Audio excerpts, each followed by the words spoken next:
Hey guys, for a ship remembered through glittering staircases and a terrible end, one of the most revealing questions is also one of the quietest. What, exactly, was on the plate? Because on Titanic, class was not just seen in cabins and clothing. It was tasted course by course in broths, breads, puddings, and roast meat, and in the strange fact that even a final meal could say almost everything about the world people thought they were living in. Before we settle in, let me know where you're watching from and what piece of history you'd like us to explore next. And if you enjoy this kind of thoughtful long-form history, a like is a simple way to support it. And if you'd like more calm, quietly fascinating history in the evenings, subscribing is a gentle way to keep it coming. Now, to understand what Titanic passengers actually ate before the ship sank, we need to begin not with the iceberg, but with the Edwardian world that stepped aboard believing that dinner, service, and social rank were part of the natural order of things. By April of 1912, the Titanic was the largest moving object many people on Earth had ever imagined. It has often been described in terms of engineering, luxury, and tragedy, and all of that is true. But ships were also floating systems of discipline. They organized bodies, time, movement, and appetite. People did not simply travel across the Atlantic. They traveled in carefully separated worlds. Those worlds touched the same sea and shared the same danger. But they did not eat the same food, at the same hour, in the same room, or with the same expectations. That is one of the details modern viewers sometimes underestimate. The difference between first class and third class on Titanic was not only a matter of comfort. It was a matter of ritual. Food told passengers where they belonged. It signaled refinement, respectability, aspiration, and control. Even the shape of a menu carried a message. So when we ask what Titanic passengers ate before the sinking, we are really asking something larger. We are asking how an early 20th century society arranged dignity itself. The popular imagination tends to flatten this picture. First class becomes all champagne and impossible luxury. Third class becomes little more than hardship. Second class disappears almost entirely, as it so often does in retellings of the ship. The truth is more useful and more human. First-class dining was indeed elaborate, even performative. Third-class meals were far plainer. But they were not necessarily the starvation rations some modern audiences expect. In fact, one of the more quietly surprising things about Titanic is that its steerage food, by the standards of many migrants' daily lives on land, could be respectable, filling, and sometimes even reassuring. That does not mean equal. Not remotely. It means the inequalities of the ship were expressed with precision. Luxury at the top was not simply more food. It was more choice, more courses, more specialized labor, more time devoted to pleasure, and more insulation from inconvenience. At the bottom, food still had to keep people healthy enough to travel, orderly enough to manage, and content enough not to complain too loudly. That distinction matters. The menu was never just a kindness. It was part of how the ship functioned. Let us begin, then, with first class, because first class left behind the menus that people most often reproduce, and because the contrast is clearest when we first see the world of abundance. On Titanic, first-class passengers did not merely have meals. They had an entire dining culture lifted from elite hotels, grand restaurants, and upper-middle and aristocratic households. Dinner, especially, was an event. It arrived in a sequence of courses that assumed not haste but leisure. There was soup, fish, multiple meat courses, vegetables, sweets, savory finishers, fruit, cheese, coffee. The structure mattered almost as much as the ingredients. This was food arranged as performance. The famous first-class dinner menu from the evening of April 14th, the night of the collision, has endured because it feels almost painfully extravagant in hindsight. The menu included items such as consommé Olga, salmon with mousseline sauce, filet mignon, chicken lyonnaise, vegetable marrow farci, lamb with mint sauce, roast duckling, sirloin of beef, green peas, carrots, rice, asparagus salad, pâté de foie gras, éclairs, peaches and jelly, Waldorf pudding, chocolate and vanilla éclairs, French ice cream, and a savory course of roast squab and cress. The names alone create a texture of richness. They speak in the language of continental aspiration, of French culinary prestige filtered through British and transatlantic taste. Yet even here there is something worth slowing down for. A menu like that can sound almost absurd to modern ears, as though everyone in first class spent the voyage in a haze of endless excess. In reality, such dining was aspirational theater. Some passengers would have recognized every course as natural to their world. Others, newly rich or merely prosperous, were participating in a style meant to signal cultivation. The ship offered not just food but a setting in which wealth could feel properly staged. White Star Line was selling experience as much as transport, and that experience depended on invisible labor. The calm elegance of first-class dining rested on a densely organized kitchen system below decks, with cooks, bakers, scullions, stewards, storekeepers, butchers, and servers working in heat, noise, and speed. This is another quiet reversal beneath the glamour. The more effortless elite dining appears, the more disciplined labor it usually conceals. A silver-domed dish entering a softly lit dining saloon is the final polished surface of hours of preparation in cramped, demanding conditions. Breakfast in first class was also revealing, though in a different way. It was not always as ceremonious as dinner, but it still displayed range and abundance. Passengers might choose porridge, grilled fish, eggs, kidneys, sausages, bacon, chops, rolls, toast, coffee, tea, marmalade, and fruit. There was flexibility, variety, and the assumption that personal preference mattered. One could eat lightly, heavily, fashionably, or traditionally. This freedom of choice was itself a class privilege. To have many options is not just to have more food. It is to have one's appetite treated as individual. Luncheon and afternoon tea extended that rhythm of indulgence. Meals were woven into the day as markers of cultivated leisure. This is part of why Titanic's first-class food fascinates people so much. It makes the lost world feel tangible. One can picture the silver, the linen, the quiet clink of cutlery, the polished accent of the menu card. But there is also something haunting in how normal it all must have felt. Passengers were not dining with a sense of finality. They were inhabiting a routine so confident in itself that catastrophe seemed almost socially inappropriate. If first class was built around abundance and display, second class sat in a more complicated position. It is often neglected because it lacks the glamour of the top and the emotional symbolism of the bottom. Yet second class may tell us the most about the ship as a product. Titanic was not only for millionaires or for migrants. It also served teachers, clergymen, merchants, tourists, professionals, and respectable families traveling in comfort without extravagance. Their food reflected that middle world.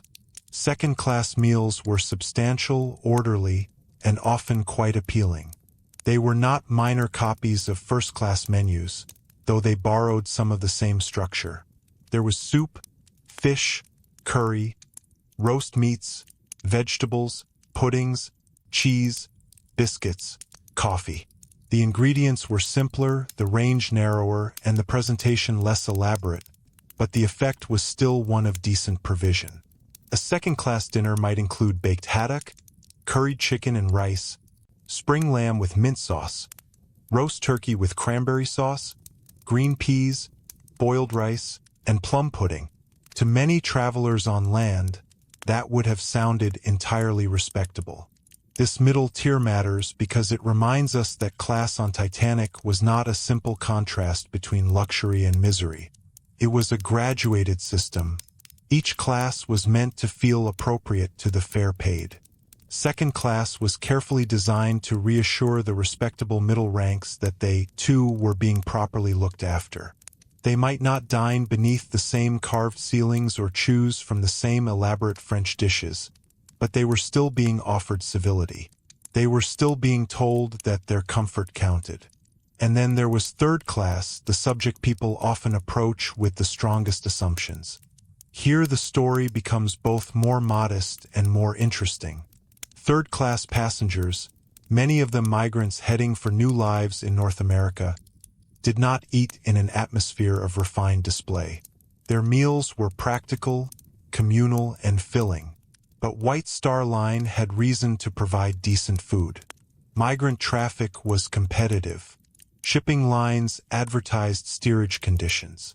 A reputation for edible meals and tolerable accommodation mattered. The third-class menu was centered on familiarity and bulk rather than prestige. Breakfast might include oatmeal porridge, smoked herrings, potatoes, bread, butter, and tea. Dinner could offer soup, roast beef with brown gravy, boiled potatoes, sweet corn, and plum pudding. Supper might be bread, cheese, pickles, biscuits, and tea. There was less variety, far less delicacy, and almost none of the culinary theater of first class. But there was a logic to it. The food was warm, sustaining, and based on recognizable staples. For people facing the uncertainty of migration, there may even have been comfort in that plainness. What can sound disappointing to us now could feel secure in context. Many third-class passengers came from backgrounds where food was seasonal, hard-won, and sometimes scarce. A regular supply of meat, bread, potatoes, and pudding was not trivial. It did not erase the indignity of class separation, nor the cramped conditions of steerage life, but it complicates the image of total deprivation. The line between respectable provision and hardship was not fixed. It depended on what one was used to, what one expected, and what one had paid for. Still, the differences remained unmistakable. Third-class passengers generally had no long sequence of courses, no elegant presentation, no cultivated display of choice. They ate what was set out. Their dining spaces were simpler. Their routine was more collective and less individualized. That, too, was part of the system. In first class, service adapted to the passenger. In third class, the passenger adapted to the service. And beneath that practical arrangement was a larger historical fact. Food aboard Titanic reflected the old world many migrants were trying to leave, even as it carried them toward the new one. Europe in 1912 was deeply stratified. Manners, accents, dress, and diet were all read as signs of place. A grand liner did not erase those distinctions. It reproduced them with steel walls and printed menus. The voyage itself became a lesson in how modernity could be dazzlingly advanced while remaining socially ancient. There is one more subtle point worth holding onto as we continue. The final meals on Titanic feel poignant because we know what came next. But the passengers did not. For them, dinner was not the Last Supper in any dramatic sense. It was routine. Complaints may have been made about service, preferences quietly expressed, dishes enjoyed or ignored. Children were fed. Tea was poured. People ate according to habit. And that ordinary quality is exactly what makes the menus so powerful. They preserve the final intact evening of a world still behaving as though tomorrow had already been arranged. In a moment, we can move closer still, from the menus themselves to the rooms where these meals were served, the smells and rhythms of the kitchens below, and the strange way a ship's dining routine continued almost calmly even as danger approached, because the deeper story is not only what was eaten, but how class shaped the very experience of eating on Titanic. Because the deeper story is not only what was eaten, but how class shaped the very experience of eating on Titanic, it is worth stepping out of the menu cards for a while and into the rooms themselves. A meal is never only ingredients. It is also space, sound, timing, expectation, and the quiet emotional message a place gives to the people inside it. On Titanic, the dining rooms told passengers almost as much as the food did. The first-class dining saloon was designed to reassure passengers that the Atlantic had not interrupted civilization. It was large, bright, ordered, and heavy with the visual language of confidence. White linen, polished silver, uniformed stewards, and a room arranged for ease rather than crowding all helped create the feeling that one was not enduring a crossing so much as inhabiting a moving hotel. That may seem like a simple luxury, but it carried a larger promise. The sea was unpredictable, the voyage long, and the machinery beneath everyone's feet immense and unfamiliar. A carefully managed dining room softened all that. It translated industrial transport into social comfort.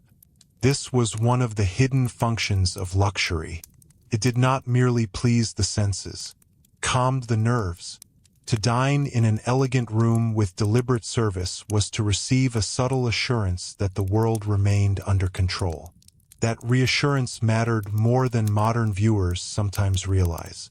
Ocean travel, even in 1912, still involved anxiety. Weather could change, ships could roll, people could fall ill, and crossing an ocean still retained a psychological grandeur that train travel did not. Formal meals, punctual service, and familiar routines helped mask the unsettling fact that everyone aboard was suspended over deep water for days at a time.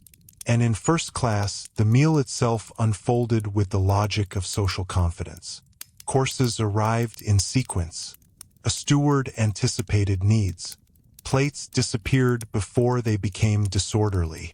Wines and sauces and accompaniments appeared at the correct moment, almost as though the room itself knew what came next. This orchestration was part of the pleasure. The diner did not need to think about labor, timing, storage, fuel, or supply. The machine of service absorbed those concerns and transformed them into grace. Second class was quieter, plainer, and less theatrical, but it, too, relied on the same principle, that organized dining could make travel feel civilized. The decor was more restrained. The menu was less ornate. Yet the room still offered order, brightness, and a sense that respectable people were being treated with proper consideration. That phrase matters in the Edwardian context. Proper consideration. Middle-class passengers did not simply want food. They wanted recognition that they belonged to the expanding world of decent modern comfort. A well-run dining room told them that their fare had purchased not grandeur, but dignity. Third class, by contrast, was shaped by an entirely different set of assumptions. Here the question was not how to stage cultivated leisure, but how to feed many people efficiently, cheaply, and adequately while maintaining order. The dining spaces were simpler and more communal. Meals often reflected boarding house logic more than hotel ritual. Food was served at longer tables, with less privacy and fewer ornamental gestures. Yet even this simplicity should not be mistaken for randomness. Steerage dining was also designed. It was meant to organize movement, reduce friction, and maintain a rhythm for hundreds of passengers whose languages, habits, and expectations might differ widely. This is where the ship becomes especially interesting as a social organism. Titanic is often remembered as a symbol of luxury, but most of its practical success depended on management. Not only engines and navigation, but bodies. Who slept where? Who walked where? Who waited where? Who ate where? The dining arrangements helped keep these categories intact. Shared meals in third class were practical, but they were also a way of governing space. A fixed routine reduces uncertainty. It makes people easier to count, easier to satisfy, and easier to supervise. That does not mean third-class passengers were simply passive recipients of institutional order. Meals were social moments.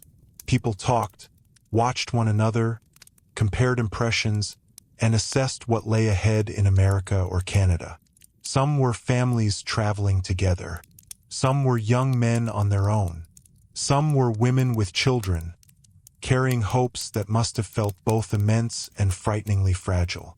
Around plain tables with bread, potatoes, tea, and simple meat dishes, they were already inhabiting a threshold life, no longer quite in the old country and not yet established in the new one.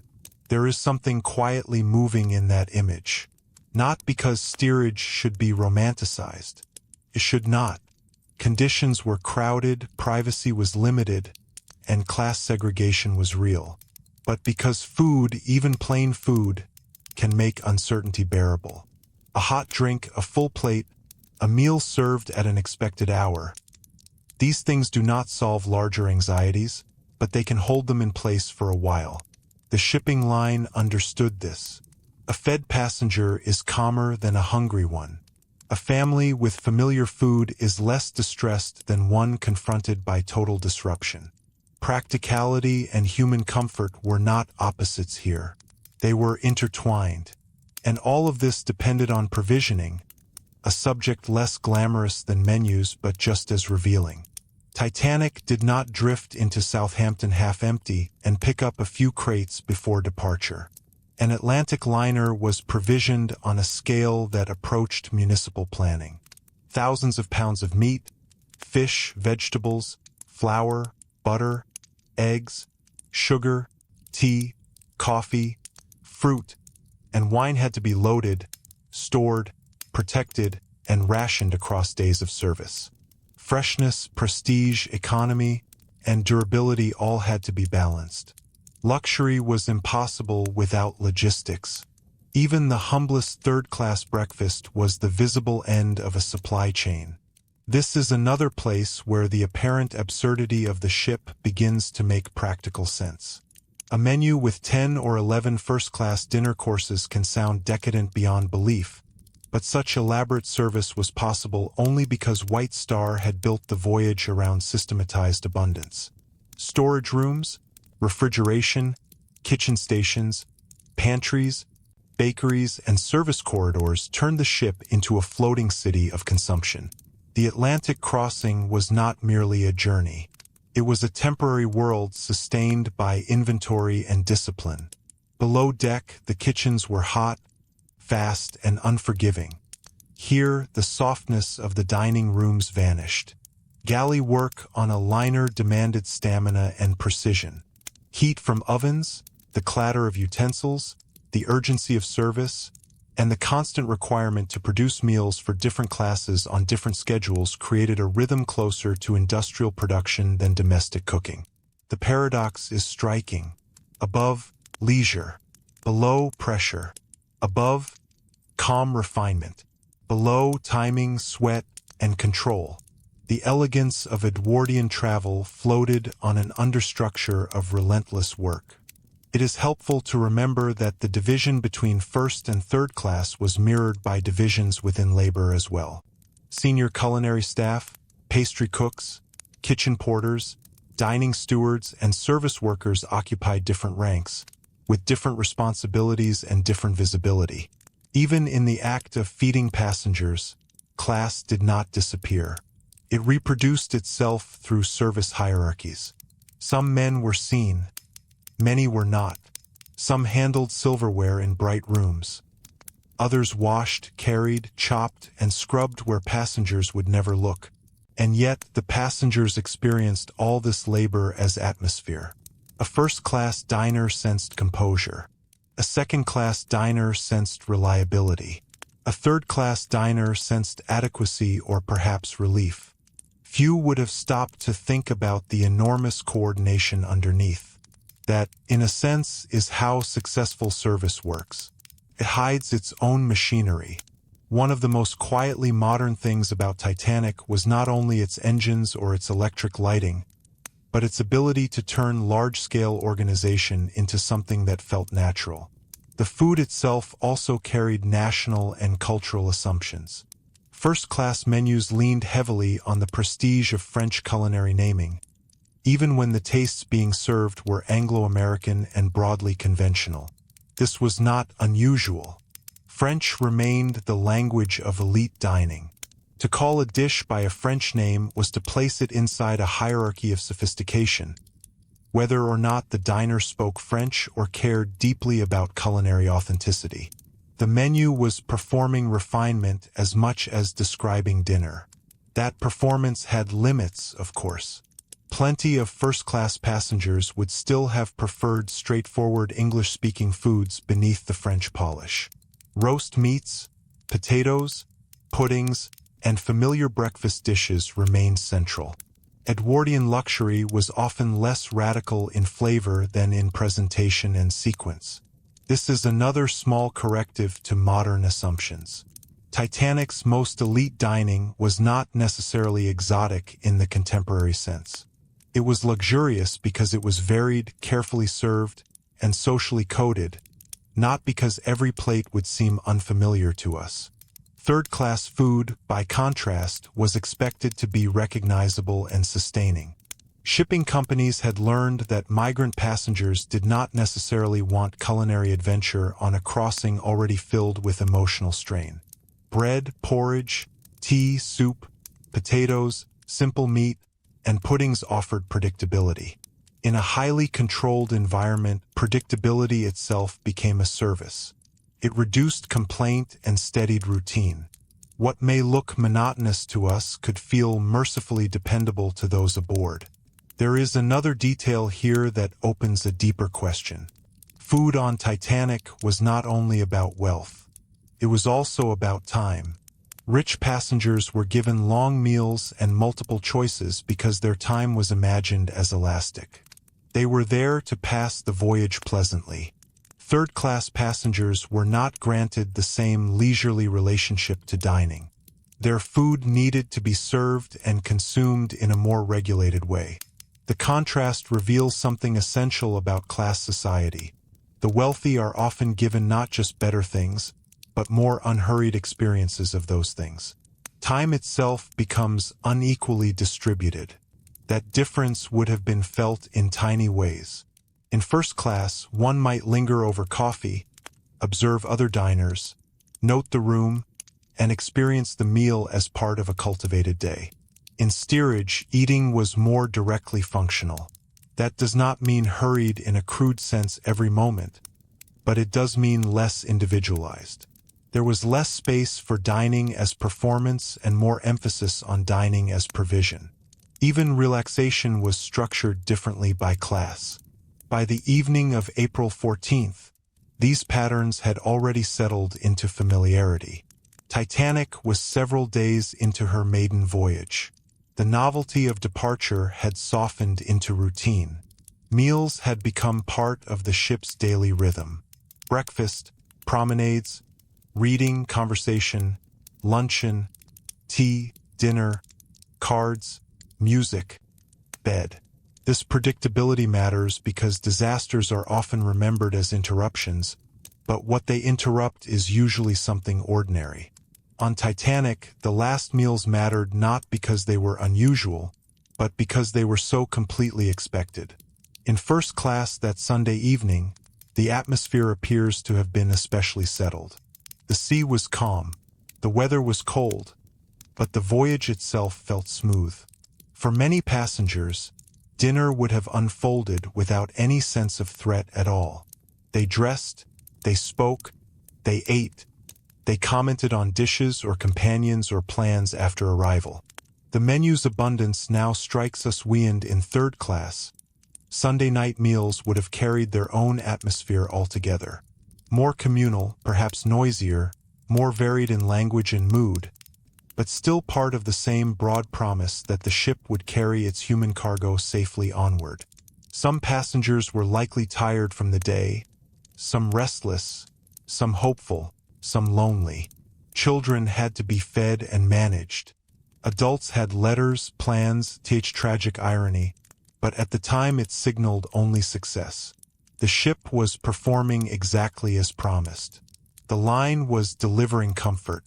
Civilization, it seemed, was moving steadily westward. Second-class passengers, too, followed the reassuring patterns of shipboard evening. Their dinners were less celebrated by history, but no less real to those eating them. The stability of routine would have been part of the comfort of the crossing.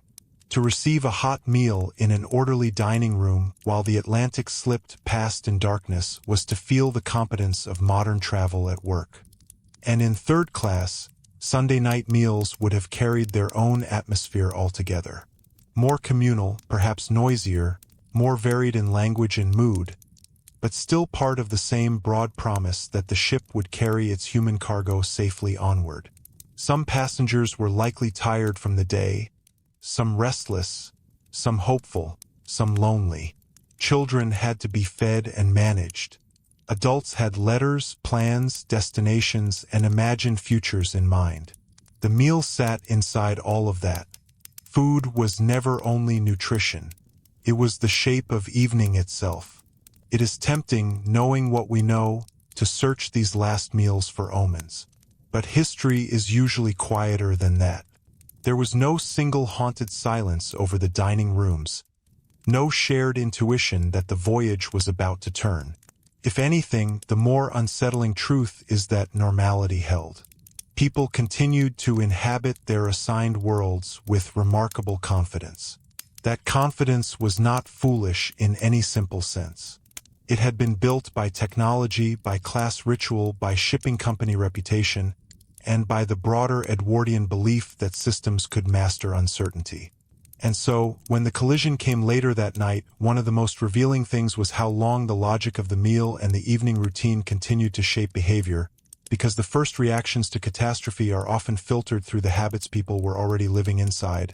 And on Titanic, those habits had been taught to passengers course by course, room by room, until even danger first had to pass through the manners of the ship. And on Titanic, those habits had been taught to passengers course by course, room by room, until even danger first had to pass through the manners of the ship. That is one of the strangest and most revealing details in the whole story. The collision itself, when it came at 11:40 p.m., was not for many people a dramatic blow that instantly shattered the evening.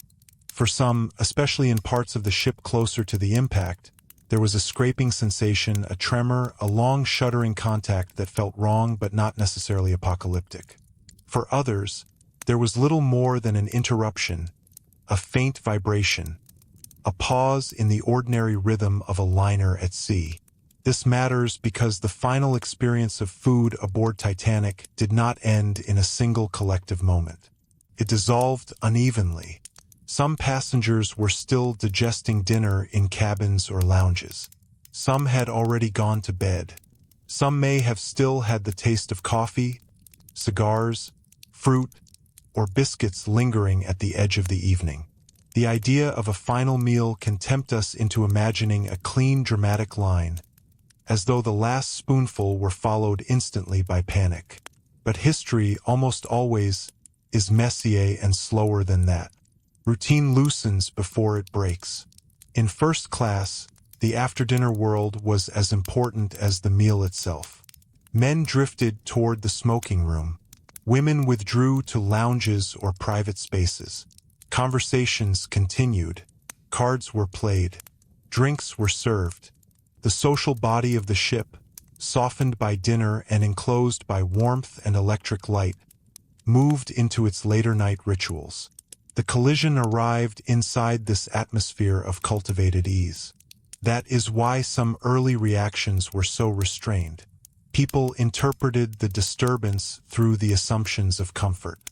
A great liner was not supposed to be in immediate danger, so the mind reached first for lesser explanations. Perhaps a propeller had lost a blade. Perhaps the ship had stopped for some routine reason. Perhaps there had been some minor technical issue.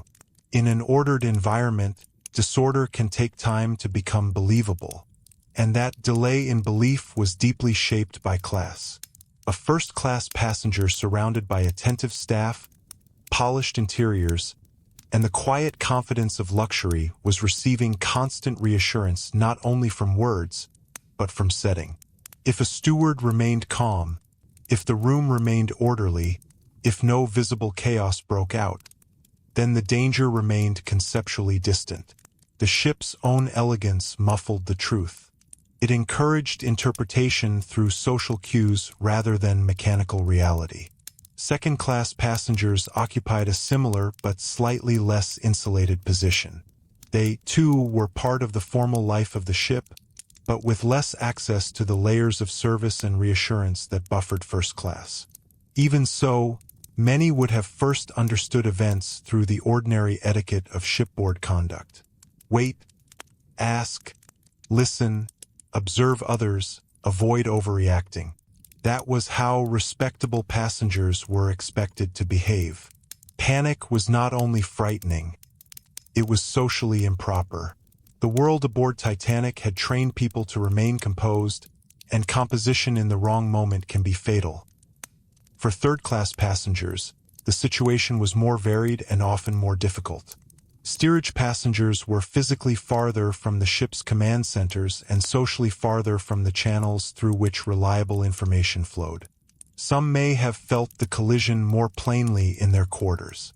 Others, depending on where they were, may have noticed little at first. But once movement began, once questions started, once rumors spread, they had fewer trusted explanations and fewer easy paths upward.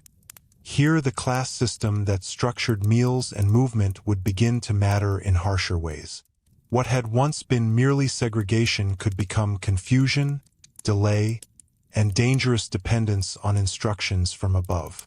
It is worth pausing here to notice how food and disaster intersect at the level of memory. When survivors later recalled the night, meals often appeared in fragments. A finished dinner, a cup left half-drunk, a lounge service interrupted, food still on tables, people dressing after having gone to bed not long after supper. These details carry an odd tenderness because they belong to life before people understood what time it was. A plate, a cup, a bread roll, a half-finished social evening. Such things are small, but they make catastrophe real. They reveal that disaster does not begin in abstraction. It begins in rooms where ordinary acts are still underway. Below deck, the change would have been felt differently. In kitchens, pantries, and service spaces, the end of dinner did not mean stillness. Clearing, washing, storing, preparing, and resetting all continued. The working ship remained in motion after the diners had relaxed. Here, too, the collision entered an environment organized around duty. Staff had tasks. Equipment had to be managed. Instructions had to be interpreted. Men whose labor had made the evening seem effortless were among the first to encounter the ship not as an elegant social space, but as a damaged machine. This, again, is one of Titanic's quiet reversals. The people most insulated from the ship's physical reality were those paying most to travel in it.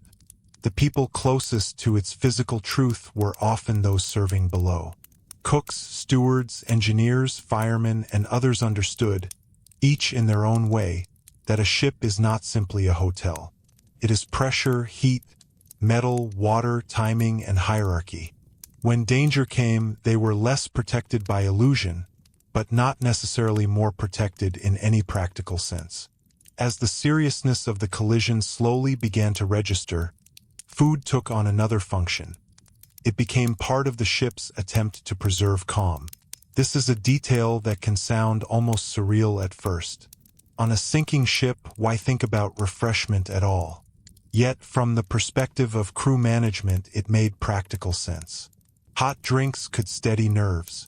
Familiar service could delay panic. Keeping passengers occupied or reassured, even briefly, could help maintain order while officers assessed the situation and lifeboat preparations began. A cup of tea in an emergency is not merely comfort. It is social control wrapped in warmth. That small fact connects Titanic to a much larger British and transatlantic culture of crisis response. Tea, broth, biscuits, and other plain comforts had long been associated with restoration, composure, and care. Offering them was a way of saying, without saying it directly, that the situation remained manageable. It transformed fear into something that could be handled through familiar domestic ritual. Even at sea, even in disaster, hospitality and hierarchy continued to speak the language of reassurance.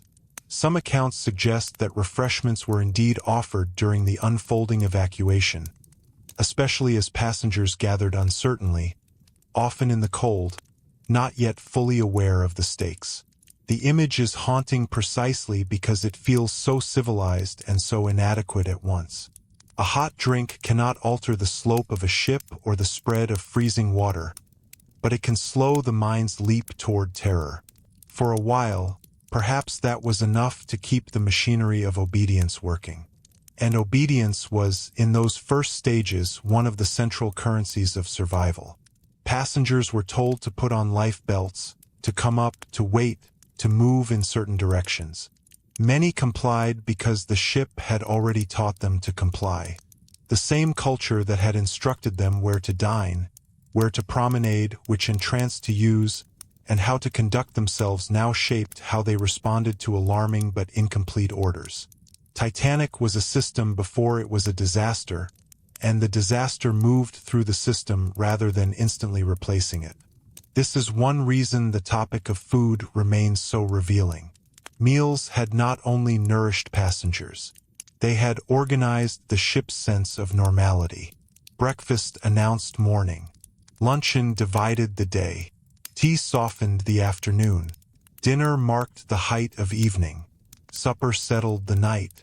When the evacuation began, people were being pulled not just out of cabins, but out of a whole schedule of expectation. Many were stepping onto boat decks while still mentally inside the grammar of hospitality. They had not yet crossed over into the psychological world where a great ship could simply vanish beneath them. First-class passengers, especially, could inhabit this delayed recognition for some time. The social cues around them still suggested procedure rather than collapse. The band would eventually play. Stewards remained at work. Officers spoke with measured authority. Some passengers initially hesitated to enter lifeboats because the boats looked smaller, colder, and less trustworthy than the brightly lit vessel they stood upon. That hesitation can seem irrational from a distance, but within the sensory world of the ship it made terrible sense. The Titanic still looked more like safety than danger. Here, the memory of the evening meal may have mattered in a subtle way. A passenger who has just moved through the polished confidence of first-class service has been bathed, for hours, in signals of stability. The ship has just fed them magnificently. It has managed light, heat, etiquette, and appetite with apparent ease. To suddenly believe that this same environment is failing beyond recovery requires an emotional leap. Some made it quickly, others did not. Third-class passengers confronted a different problem. Their danger was not cushioned by too much elegance, but obstructed by too little access. Corridors, language barriers, uncertainty about routes, physical separation from upper decks, and the simple fact of being socially marginal all complicated the early stages. The class system did not create the iceberg, but it shaped the flow of information after impact. This is why comparing what passengers ate before the sinking is ultimately not a trivial curiosity. The meal reveals the order of the ship, and the order of the ship reveals the unequal experience of crisis. Even so, it would be too simple to reduce everything to a clean moral diagram of rich complacency and poor deprivation. The reality was more uneven. Some first-class passengers recognized the danger early and acted decisively. Some third-class families managed extraordinary resilience under terrible confusion. Some crew members worked with immense discipline across class boundaries. And yet the structure remained. People met the night from very different starting points because they had spent the voyage inhabiting very different worlds. There is also a harder, quieter point to make about appetite itself. Once fear fully takes hold, the idea of food can vanish almost instantly. What had mattered an hour earlier becomes irrelevant. Taste, preference, satisfaction, Even hunger are overtaken by cold, uncertainty, and the need to decide. That transformation is one of the most human things in the story. The rich menu, the plain supper, the careful service, the warm tea, all the layered rituals of nourishment suddenly shrink before a more primitive question.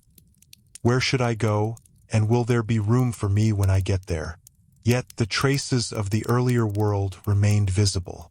Dining rooms did not immediately cease to exist as symbols just because the ship was damaged. Tables, crockery, service equipment, unfinished spaces of comfort continued to sit inside the vessel as it changed character from liner to sinking wreck. One can almost feel the eerie contrast. Below or behind some door, the remains of ordered evening life. Above, on exposed decks, a growing uncertainty sharpened by the cold night air. The ship contained both worlds at once for a time, civility lingering in one compartment while catastrophe gathered in another. That coexistence may be part of why Titanic has never faded from cultural memory in the way some other maritime disasters have. It was not only a tragedy of numbers. It was a tragedy of contrast. The grandeur of the interiors, the abundance of the meals, the confidence of the age, and the fragile human bodies moving through all of it made the event feel like an argument with modernity itself. Food is central to that contrast because meals are where confidence becomes intimate. Engineering impresses. Dining persuades. It tells people they are safe enough to savor. And for a while, even after the collision, the persuasion continued. There were still lights. There were still uniforms. There were still instructions delivered in composed tones. There were still gestures of service. This is what makes the unfolding hours so unsettling. The ship did not abandon its social personality at once. It retained it, almost stubbornly, long after the damage below had made the ending inevitable. In that sense, the last food and drink served aboard Titanic were not mere details at the edge of the story. They were among the final expressions of the world the ship had been built to perform. As the decks grew colder and the meaning of the night became harder to deny, passengers began to separate not by appetite or dining room, but by access, information, and proximity to the lifeboats.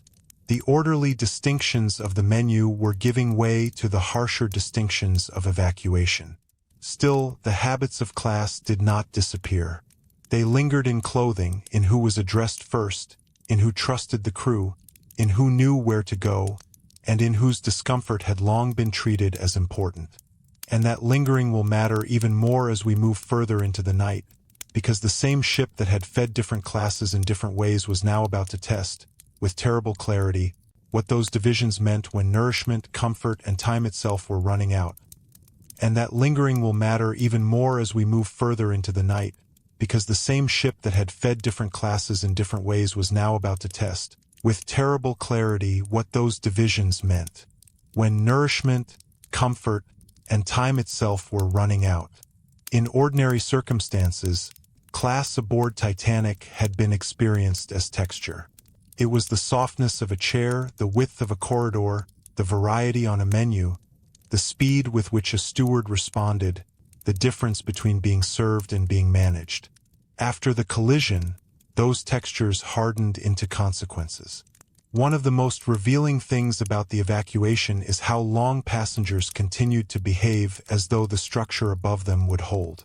Not physically, perhaps, though many still believed that too, but socially.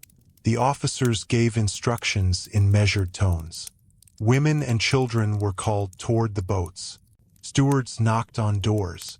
Life belts were adjusted. The routines of a respectable emergency took shape. Here again, the world of dining offers a useful parallel. On a liner, service taught people that order would always be provided from above. Courses appeared. Tables were assigned. Problems were handled discreetly. A passenger learned, day by day, that the ship knew what it was doing. In the first phase of the disaster, many continued to trust exactly that. For first-class travelers, especially, evacuation could initially look like an inconvenient extension of service culture. People were summoned, reassured, directed, and expected to comply. Some were reluctant to leave warm interiors for an exposed deck where the air was bitterly cold and the lifeboats seemed frail. Others treated the early stages almost as a precautionary exercise. This was not because they were foolish in any simple sense. It was because nearly every signal around them told them to remain composed. The ship was lit. The crew were disciplined. The great public rooms through which they had recently passed still existed as intact symbols of continuity. The gap between outward normality and inward catastrophe was still difficult to cross. And that is where the memory of the meal matters again. A passenger who has just lived through an orderly evening of dinner, conversation, perhaps coffee or cards, is mentally anchored to a world in which the next expected thing happens in sequence. One does not move easily from roast duckling and polished silver to the idea of abandonment in freezing darkness. The human mind resists sudden narrative collapse, prefers continuity. It asks, almost desperately, whether this new instruction can be fitted into the old pattern. Second class, though less heavily cushioned by luxury, moved through a related psychological transition. Respectable people of the Edwardian middle ranks were often deeply invested in self-command. They had paid for a proper crossing, expected proper treatment, and had reason to believe that a great modern ship would be competently managed. Here, too, the habits of orderly conduct could delay the emotional acceptance of danger. A person might obey directions without yet understanding their true importance. One might put on a life belt, step into the cold, and still not quite believe that the voyage had broken beyond repair. For third-class passengers, time worked differently. The issue was often not overconfidence in elegance, but uncertainty, delay, and imperfect access to instruction. This is where modern retellings can drift into exaggeration or simplification. It is tempting to imagine either a neat locked gates mythology or a perfectly open, neutral process. The reality was more tangled. There were barriers, both physical and social. There were confusing passageways, language differences, and the ordinary difficulty of moving large numbers of people through a ship built around separation. Some steerage passengers found their way upward. Others lost precious time asking questions, following others, doubling back, or waiting for clearer direction. What had seemed like routine compartmentalization during meals and daily life now became a problem of navigation under pressure. The ship's architecture had always taught passengers where they belonged. Dining rooms were separated. Corridors were separated. Staircases and public spaces reflected rank. During the normal days of the voyage, this arrangement carried an aura of tidiness and propriety. In the emergency, it meant that some people began the race for survival from farther away, with less knowledge and fewer cues that their uncertainty mattered. That is one of the hardest truths beneath the topic of what Titanic passengers ate. The menu was not merely symbolic. It pointed to a lived system in which comfort and urgency were distributed unequally. Yet, even in this unequal system, people often responded through familiar acts of care. Parents gathered children. Couples argued or reassured one another. Crew members tried to interpret incomplete information into practical instructions. Some women were urged into boats while husbands hung back, still half believing there would be another chance or another boat. The atmosphere on deck, especially in the early stages, was not one of instant chaos but of strained normality. The etiquette of the age still pressed itself upon behavior. Men helped with coats. People tried not to crowd. Social embarrassment could still compete, for a time, with fear. This is one of those historical details that can feel alien now, but it is crucial to understanding the night. Modern viewers often assume that the reality of danger automatically strips away convention. Sometimes it does. Sometimes it does not, at least not immediately. In 1912, notions of gender, class, discipline, and proper conduct were strong enough to shape action even in an unfolding maritime disaster.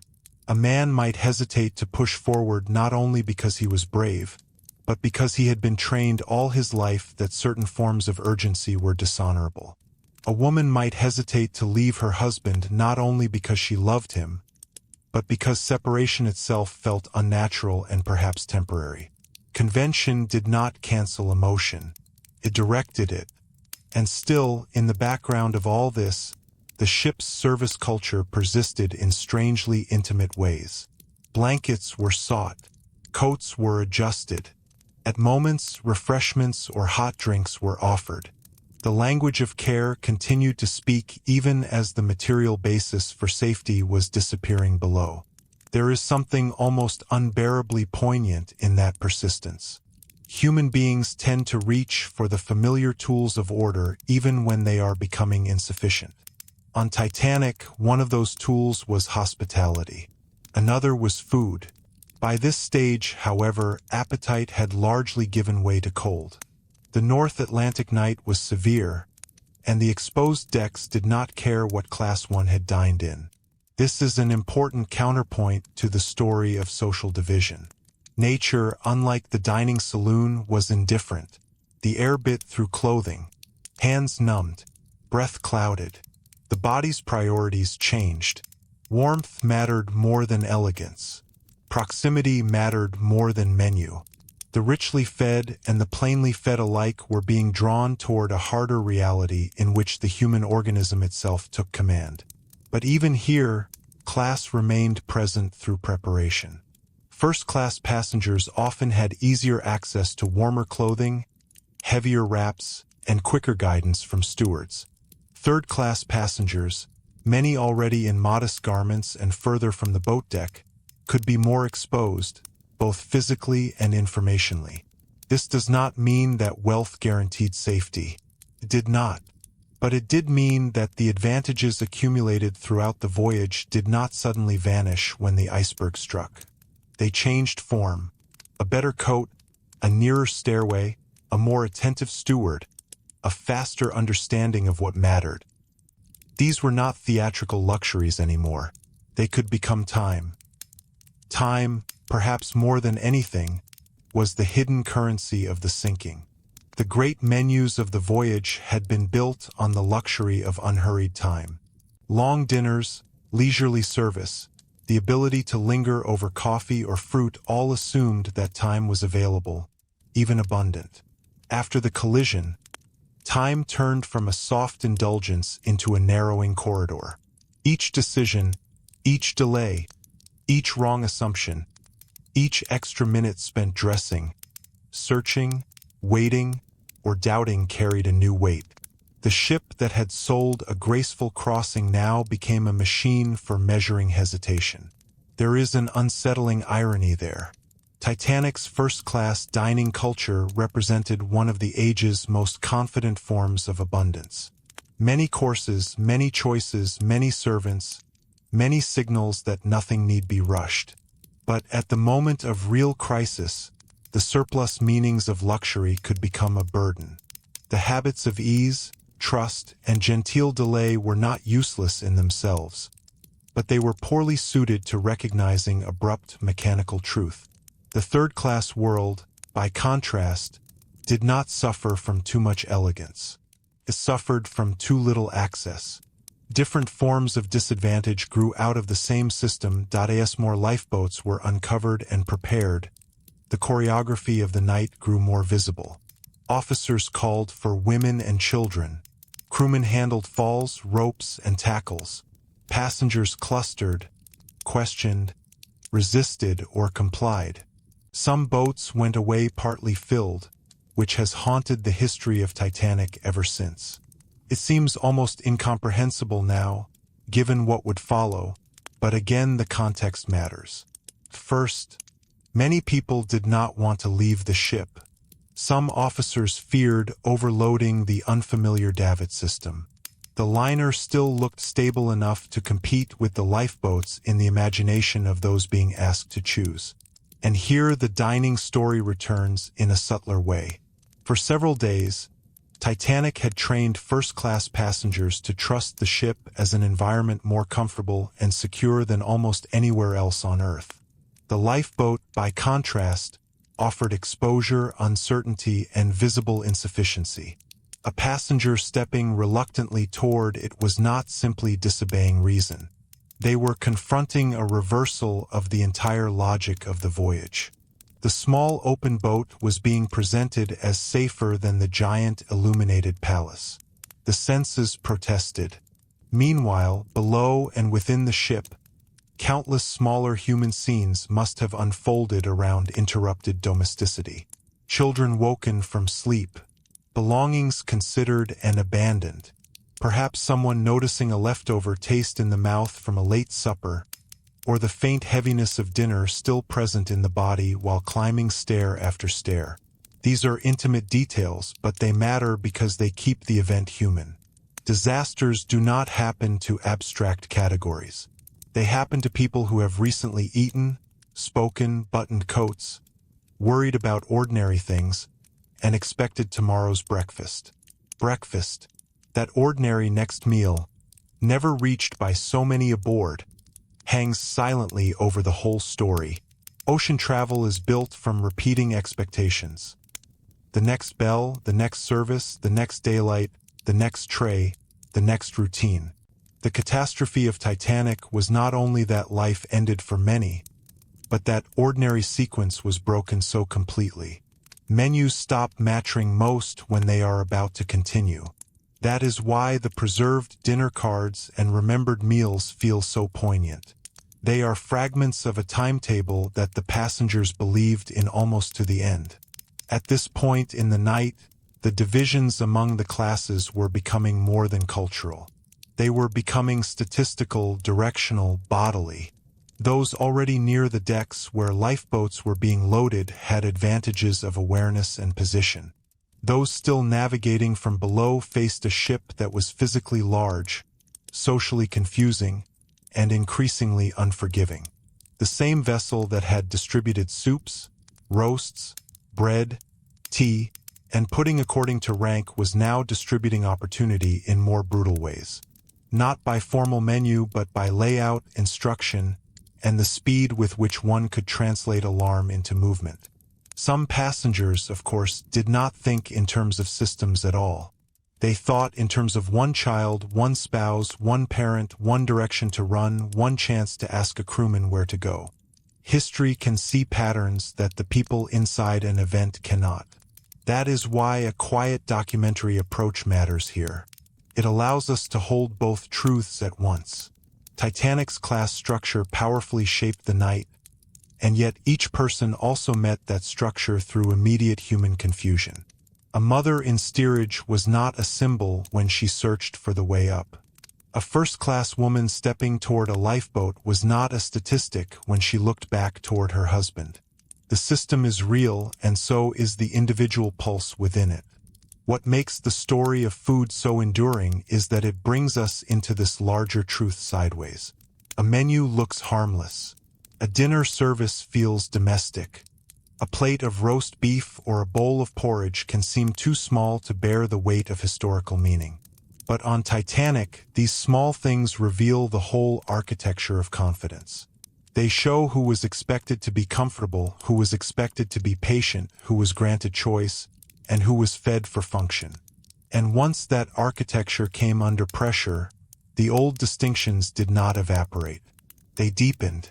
By now, the evening of April 14th had become something colder and sharper than an evening at all.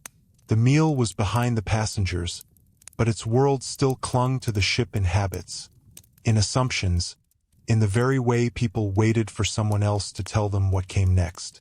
That waiting could be fatal, but it was also terribly understandable. The great liner had spent days proving its competence. It had fed thousands with precision. It had made distance feel manageable. It had wrapped the Atlantic in light, service, and sequence. To stop trusting such a thing required more than a warning. It required a surrender of belief. And as that surrender spread slowly across the decks, the ship's social order was being tested in the rawest terms. Lifeboat by lifeboat, corridor by corridor, family by family, the elegant separations of dining and daily life were being translated into the harder geography of escape, and the next stage of the story lies in watching how those old boundaries held, bent, or broke as the night moved on.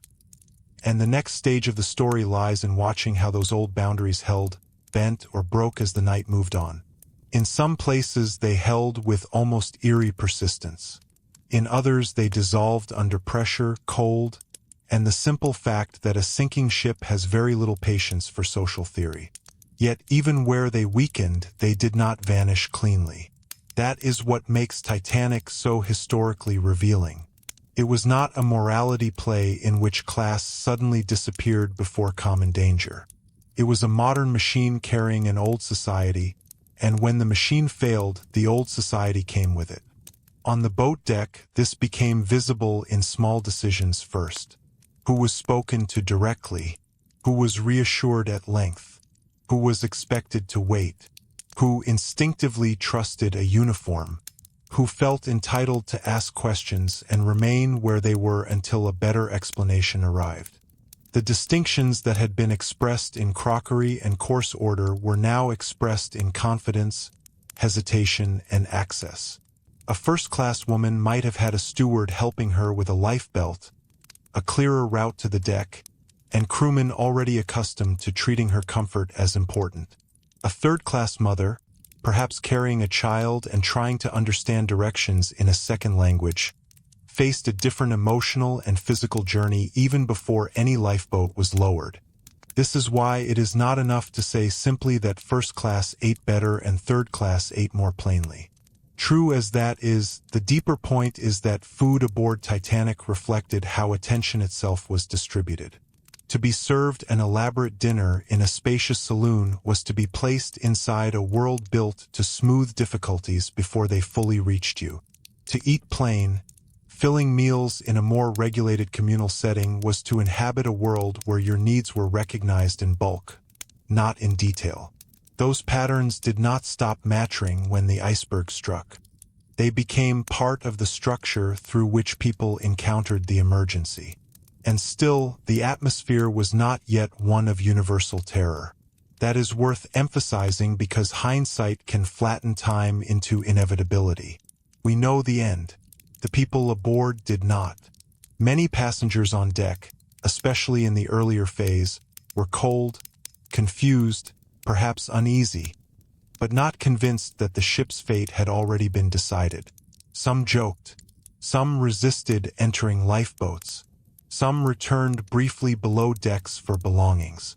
Some looked around at the brightly lit decks and could not reconcile what they were hearing with what they were seeing.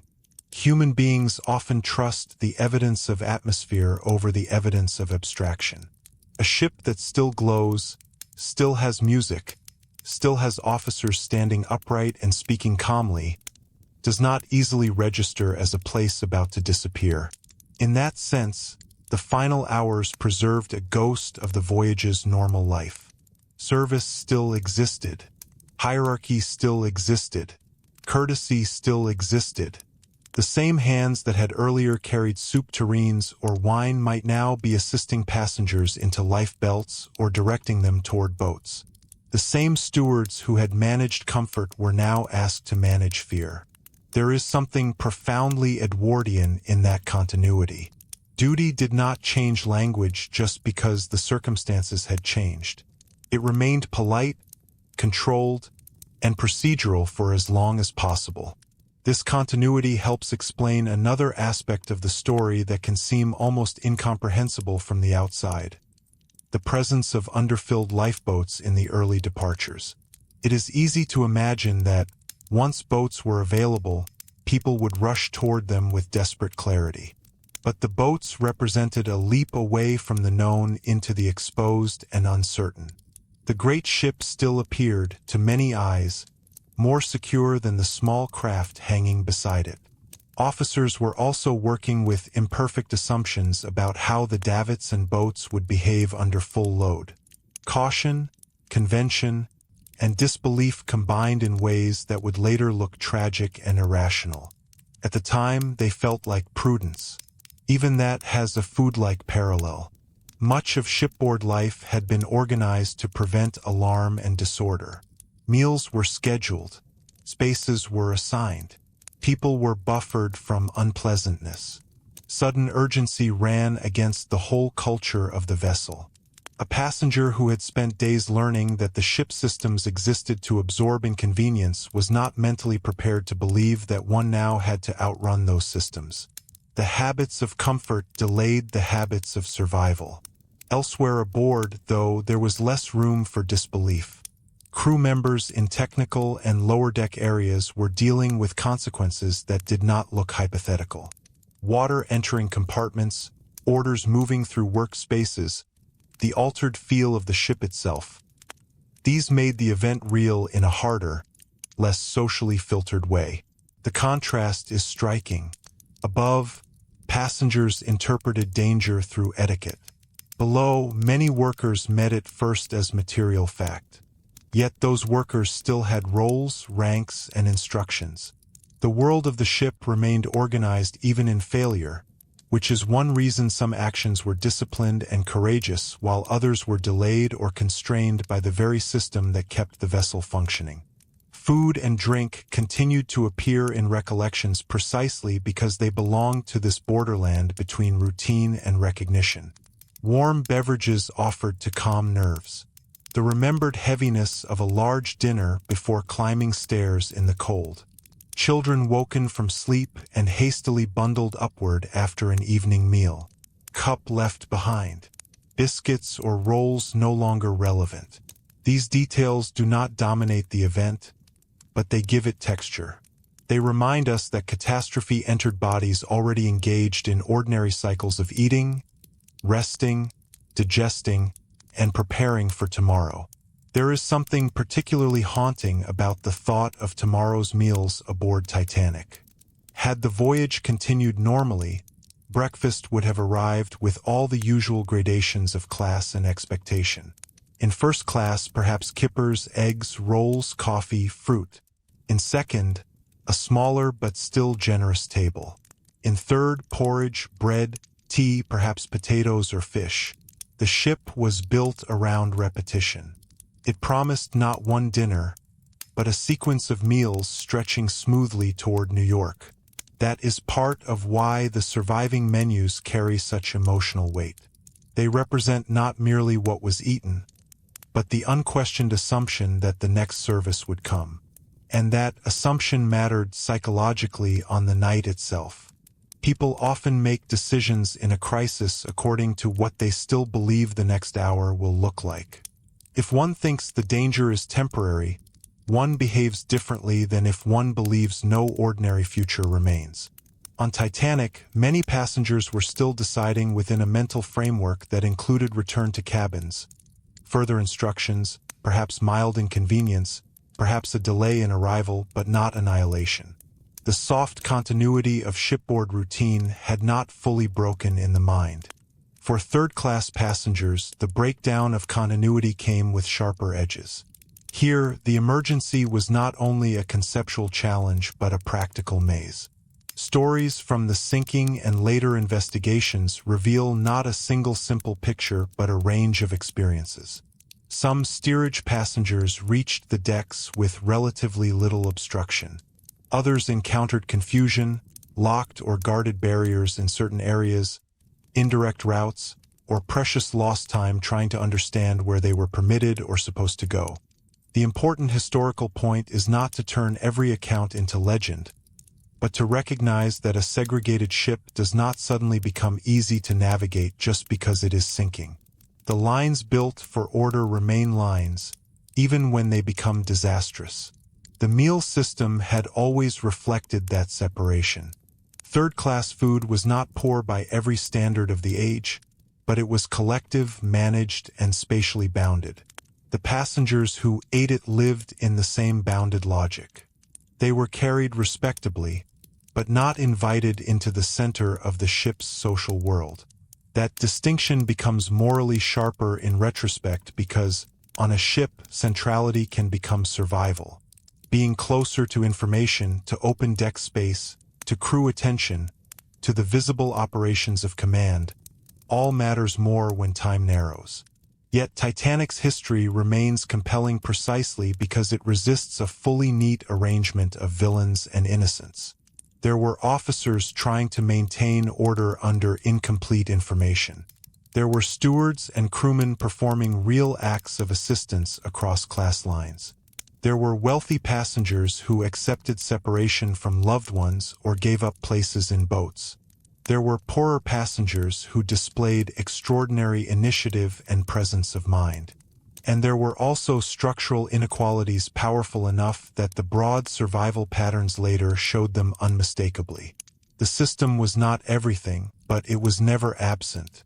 As the ship settled further into the water, sensory evidence began to overtake social reassurance. The cold intensified. The angle of decks changed, at first subtly, then more clearly. The idea that one might simply return to one's cabin and resume ordinary shipboard life became harder to sustain. At such moments, appetite must have felt like a memory from another world. The body, now governed by adrenaline and temperature, had no use for menu distinctions. Yet the emotional order created by those distinctions still lingered. One could stop wanting food long before one stopped behaving like a first-class passenger, or a second-class one, or a third-class one. This is one of the deeper reasons the topic continues to attract people. Food feels intimate. It enters memory differently than tonnage or engineering diagrams. To ask what Titanic passengers ate is to ask what kind of world they believe they were in. A lavish dinner suggests confidence, hierarchy, and display. A plain but ample meal suggests management, migration, and practical care. A good historical script can stay with the menu and still end up talking about power. In fact, that is almost unavoidable. The plate is rarely just a plate. And on that night, the plate had become part of a vanished evening. One can imagine the first-class saloon emptied of diners, its orderliness preserved for a time in silence. Tables no longer serving their purpose, silver and linen left behind by people now standing in the open dark above. In second class, rooms similarly abandoned, their ordinary dignity suddenly irrelevant. In third class, dining areas that had held the noise of communal meals now folded into the larger confusion of a ship whose internal life was being interrupted room by room. The spaces remained, but the meaning had changed. The ship's lighting made this contrast more acute. Electric illumination gave Titanic an aura of continued life long after fatal damage had been done. Warmth and brightness are psychologically persuasive. They tell the body to believe in shelter. That is another reason lifeboats seemed unappealing at first. The boat deck was black, exposed, and freezing.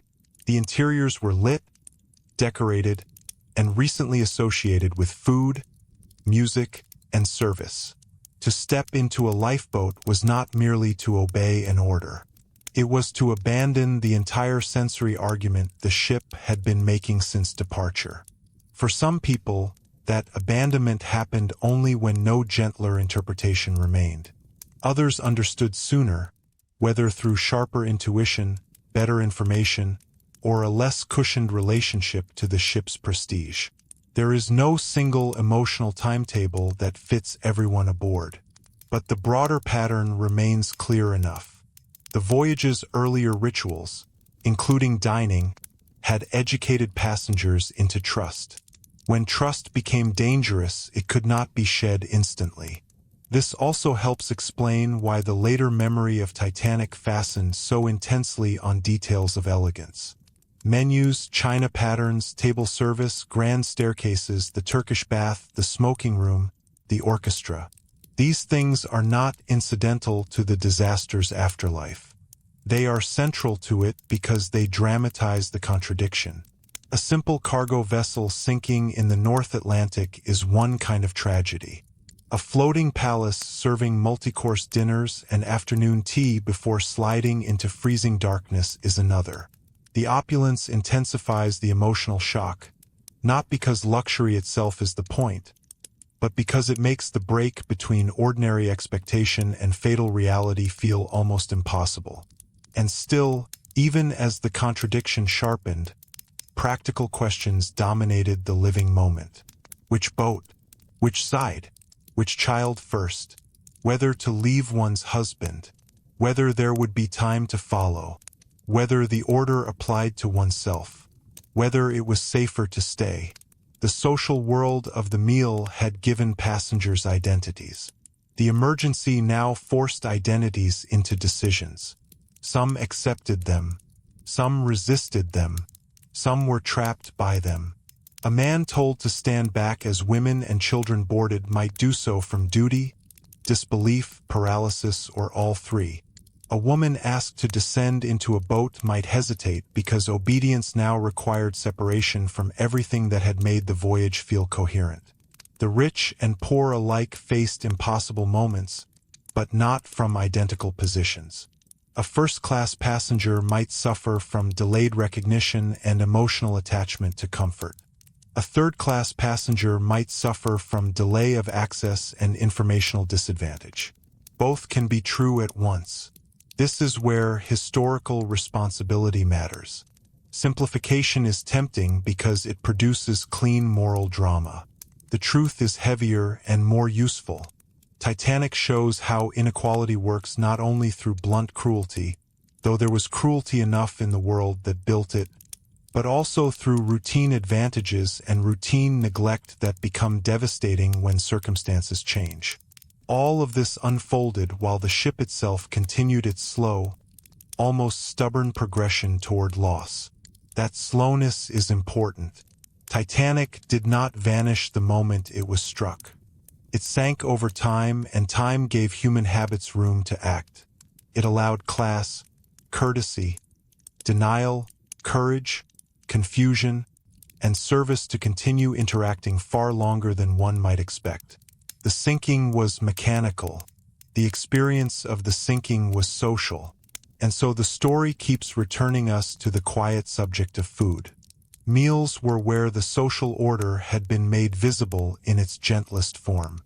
No one needed to be told the hierarchy when the hierarchy arrived in courses, table settings, room size, and the very pace at which one was allowed to eat.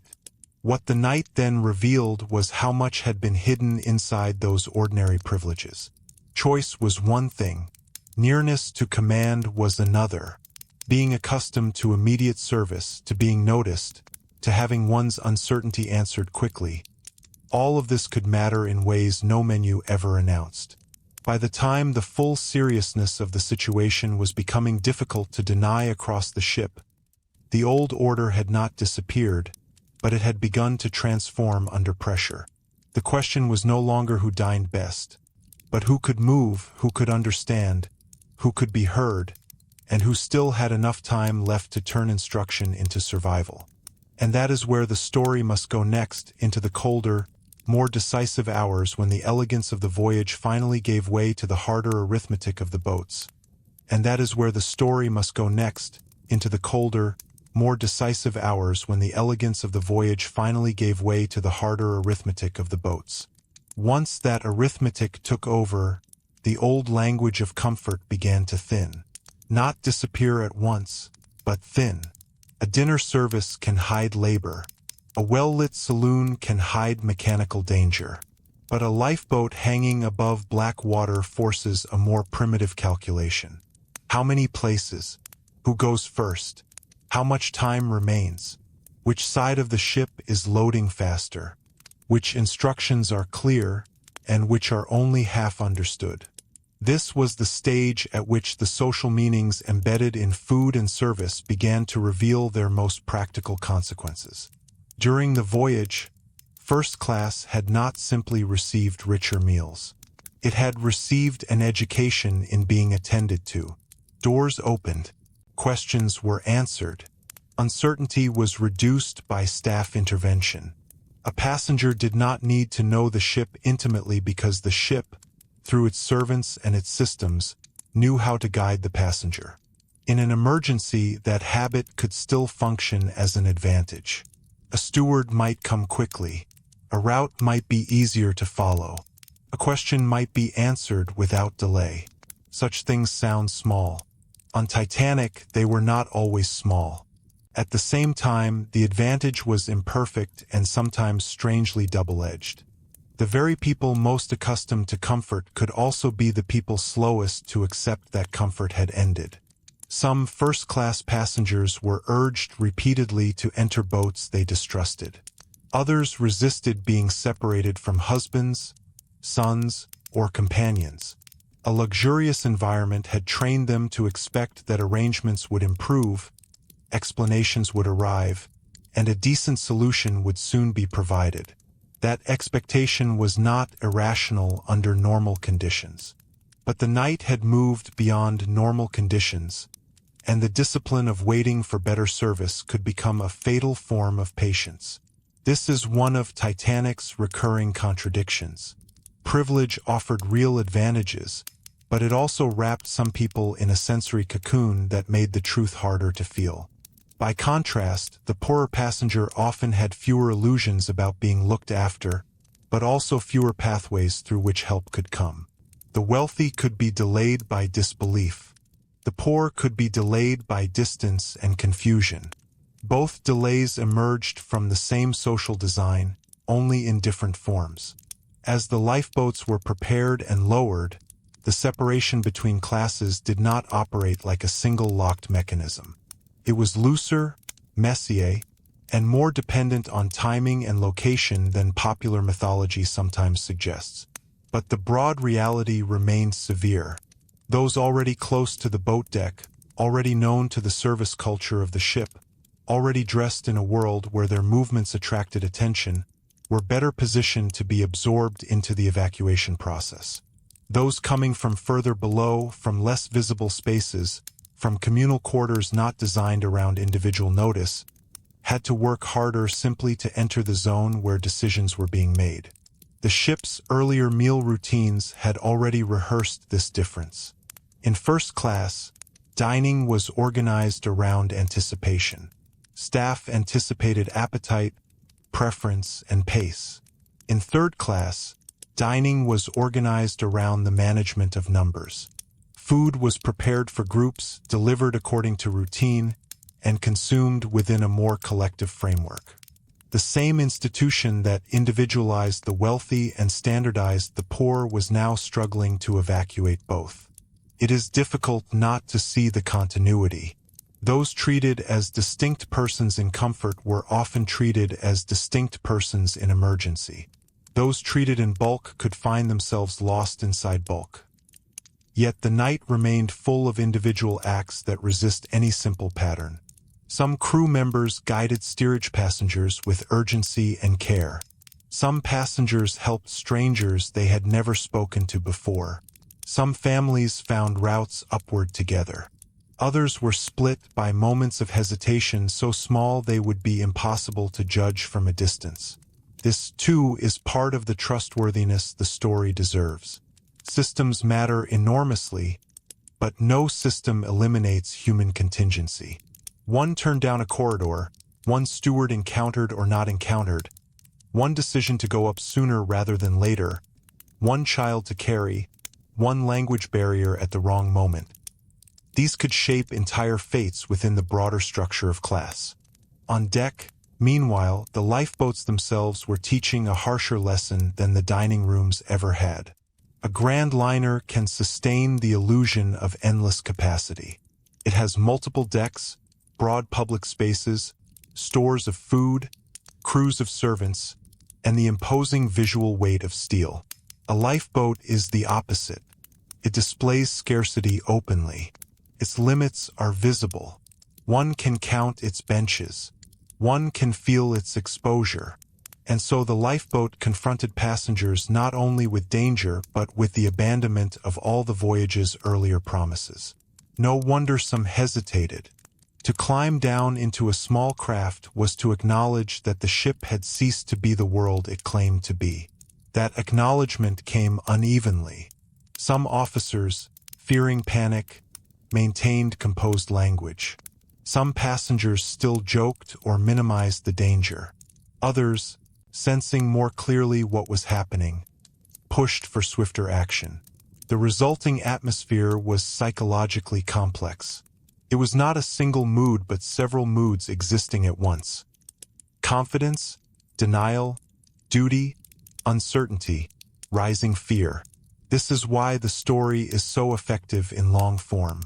It is not only about what happened, but about how long it took reality to become believable. The body played its part in that slow recognition. A person who had eaten well, dressed warmly, and moved through brightly lit rooms might still feel insulated from mortal danger. Digestion, warmth, habit, and the residual comfort of recent service all argued, quietly, that the world remained intelligible.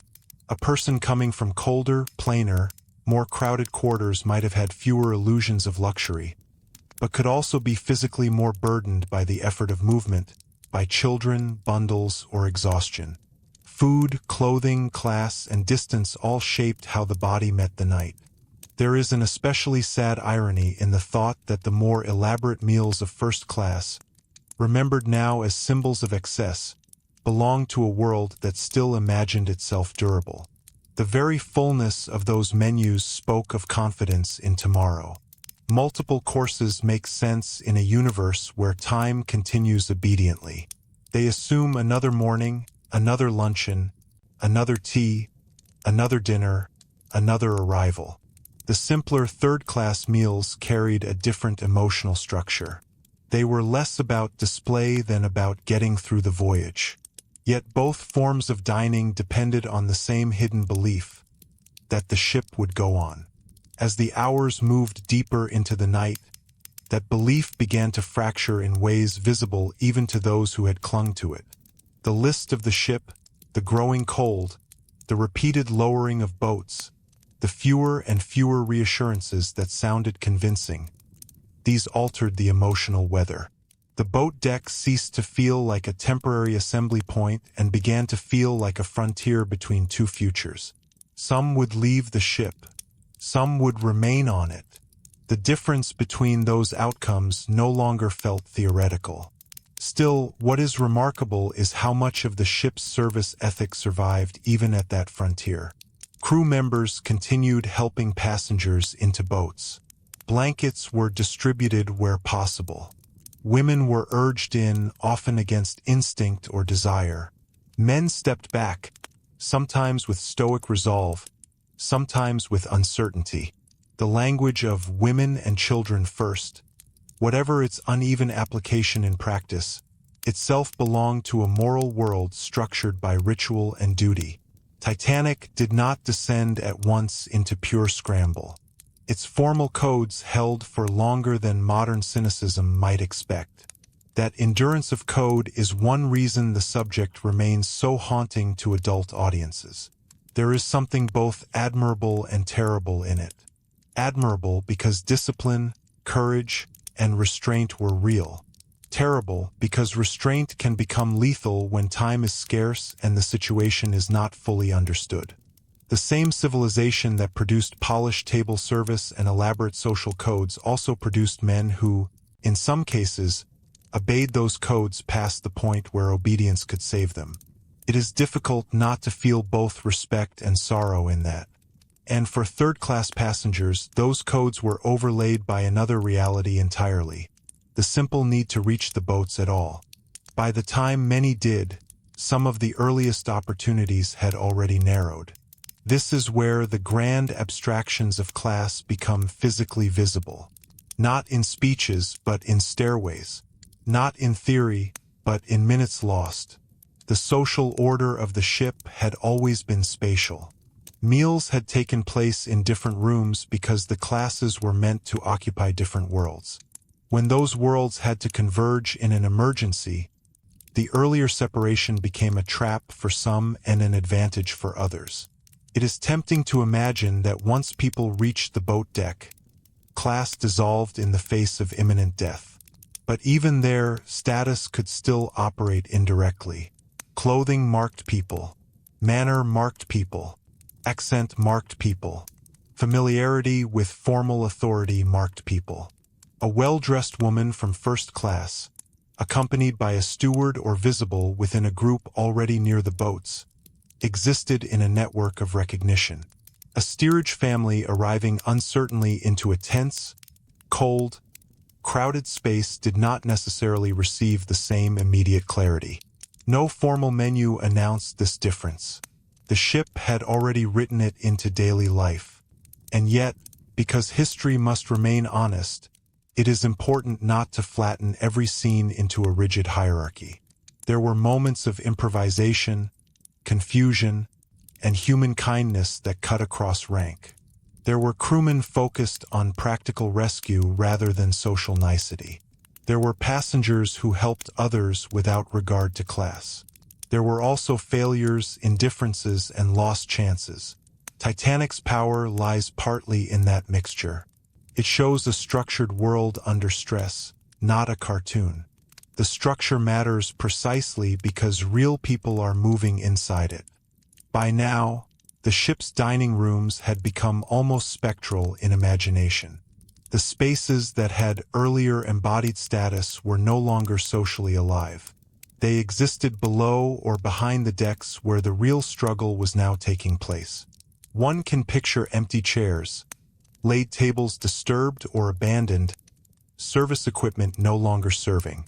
The contrast feels almost too composed to be true, but that is often how disasters work. They turn ordinary rooms into silent witnesses.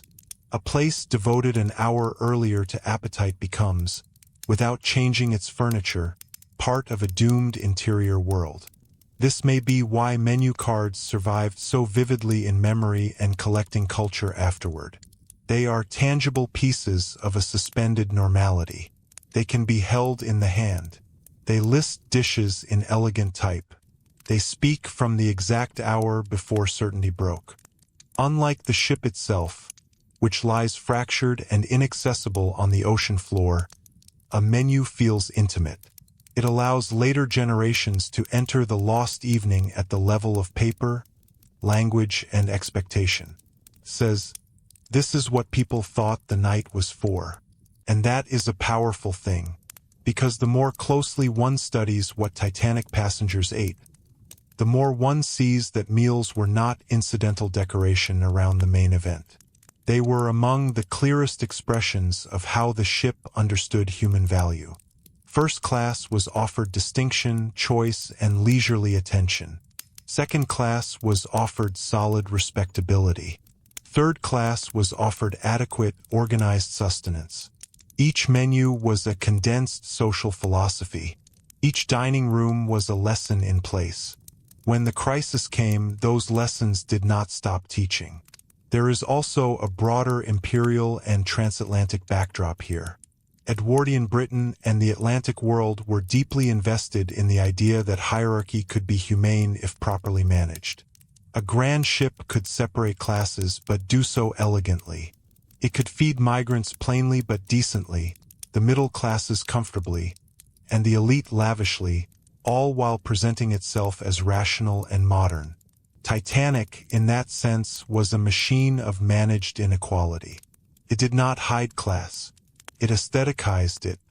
That aestheticization is precisely what made the later catastrophe so morally resonant. The ship did not merely sink people. It sank a confidence in ordered superiority. Still, on the living deck in those hours, people were not thinking in such large terms. They were thinking in fragments. Is there room? Where is my child? Will my husband follow? Should I get in now? Is this really necessary? Why are some boats leaving half full? Why is the band still playing? Why are the officers still so calm? Why does the ship still look so complete? These questions belong to bodies under strain, minds trying to catch up with reality. The historical pattern emerges later. In the moment, there was only the pressure of decision.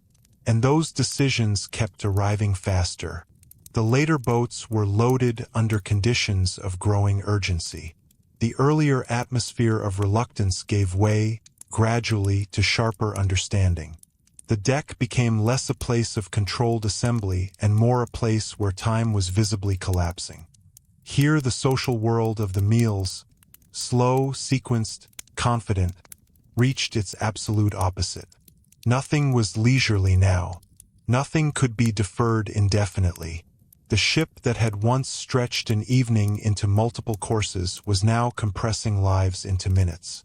For some, the transition from dinner world to disaster world remained almost impossible to absorb. Even late into the sinking, there were passengers who could not quite believe the ship would go. That disbelief has often been mocked, but it deserves a gentler reading. Titanic had been built precisely to inspire trust.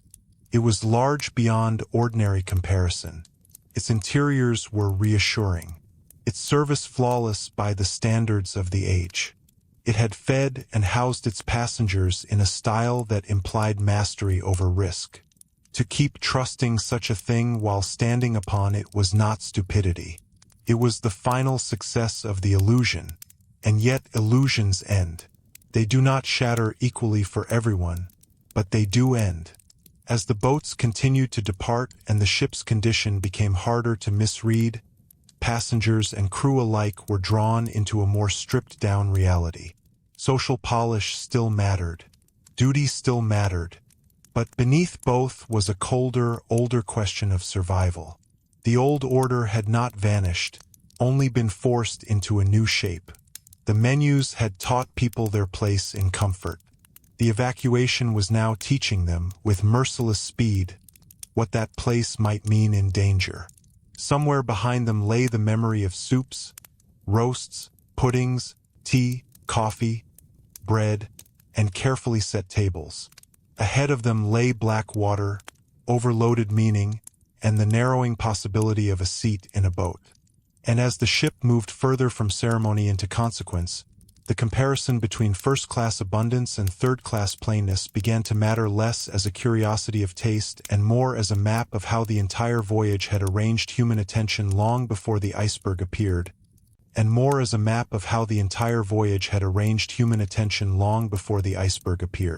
That is perhaps the deepest reason the subject stays with people. A menu seems harmless. A dining room seems temporary. Yet both reveal how a society imagines worth. On Titanic, worth was never expressed crudely at every moment.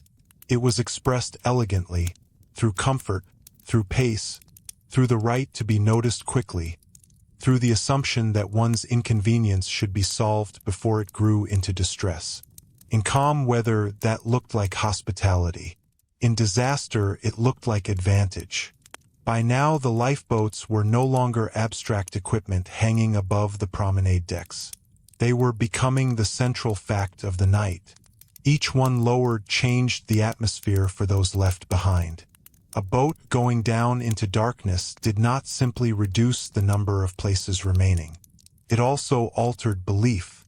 It told the watching passengers that departure was real, that this was not a drill, not merely a delay, not a theatrical precaution on a famously advanced ship. And once that realization began to spread, the emotional temperature of the deck changed with it. Calm did not vanish, but it became harder to sustain without effort. This shift is important because it tells us when the old world finally started to lose its grip. Earlier, passengers had still been deciding whether the ship could possibly be in mortal danger. Now the question was shifting toward whether there would still be room, and for whom. The transition from disbelief to scarcity is one of the harshest turns in any disaster. It strips away the luxury of interpretation. One no longer debates the meaning of events in the abstract. One feels their narrowing consequences. And yet, even now, Titanic's class structure did not simply disappear into panic. It continued to influence who received information first, who was nearest to the officers, who had already been escorted up, who understood the significance of what they were seeing, and who still had to fight through confusion to reach the same point. A first-class passenger standing at the rail watching a boat lowered had already crossed several invisible thresholds that others had not. They had been alerted. They had been guided. They had reached the zone where decisions were happening. That journey itself was part of the class system, just as surely as the dinner menu had been. The comparison with dining becomes sharper the longer one looks at it. In first class, meals had been built around abundance and sequence. There was time to choose, time to linger, time to expect another course. In third class, meals were more direct. They were not without dignity, but they were structured around sufficiency rather than leisure. After the collision, those patterns seemed almost to invert themselves. The luxurious world became one in which people hesitated to leave comfort for uncertainty. The plainer world became one in which people often had no luxury of hesitation at all, only the urgent need to find a path into a system not designed around their immediate visibility. That does not make first class merely foolish or third class merely pure. History is not improved by flattening people into symbols. Some wealthy passengers were quick, lucid, and self-sacrificing. Some poorer passengers were understandably confused, frightened, or delayed by circumstances beyond their control. But the broad shape remains. The ship had trained different groups to inhabit it differently, and when the crisis came, those habits mattered. One of the more quietly devastating features of the sinking is how many decisions were made in conditions of partial knowledge. Officers themselves did not always communicate the full gravity of the situation in the same way, especially early on. Passengers inferred more from tone, movement, and repetition than from clear statements. That meant social intuition became unusually important. Who looked alarmed? Who looked composed? Which crewman sounded firm? Which steward seemed hurried? A person accustomed to a world of attentive service might read these signs differently from someone who already felt marginal to the ship's internal order. And then there was cold, the great equalizer, and yet not a complete one. The night air did not care about social rank, but rank still shaped exposure to it. Some passengers emerged with coats, rugs, wraps, or assistance in dressing. Others came up less prepared. Some were delayed long enough that the cold met them after confusion and exertion had already taken their strength. The body entered the social story at every turn. This was not just a drama of categories. It was a drama of breath, numb fingers, heavy clothing, children carried through passageways, and hearts beating faster as certainty gave way. If one were to pause the scene at almost any moment, it would still carry traces of the voyage that had been promised. The ship remained illuminated. Much of its architecture remained graceful. Crewmen still behaved as crewmen. The line between liner and wreck was, for a time, psychologically blurred. This is one reason Titanic's final hours have such unusual emotional power. The ship did not look like a ruin while people were being asked to leave it. It still looked, in many directions and from many angles, like the very opposite of ruin. It had recently fed them splendidly or adequately, depending on class. It had sheltered them. It had kept time for them. And now it was asking them to abandon all that in favor of small boats lowered into darkness. The contradiction is almost unbearable when viewed closely. A woman who had eaten a carefully served dinner a few hours earlier was now being urged into a lifeboat with perhaps no husband beside her. No assurance beyond the officer's tone, and no real mental preparation for open water in the middle of the night. A steerage family that had eaten a plain communal meal and settled into the rhythms of migrant travel was now trying to interpret an emergency through a maze of compartments and instructions that may have come too late or too unclearly. The elegance and the plainness both proved fragile, though not in the same way. This is where the often repeated phrase, "women and children first," deserves a slower look. It was not simply a rule. It was also a social language, one that made the evacuation legible to passengers by connecting it to existing moral expectations. In a world of strong gender codes, the phrase helped officers organize behavior quickly. It gave men a role, women a claim, and the scene a structure that sounded honorable even as circumstances grew chaotic. But like all rules on Titanic, it played out unevenly across class. The question was never only who was eligible, but who had reached the point where eligibility could be recognized and acted upon. The same ship that had once distinguished passengers by table and saloon was now distinguishing them by proximity to survival. Not officially, perhaps not in every officer's mind, but materially. The path to a lifeboat was not the same for everyone. That is why the dining story remains so potent.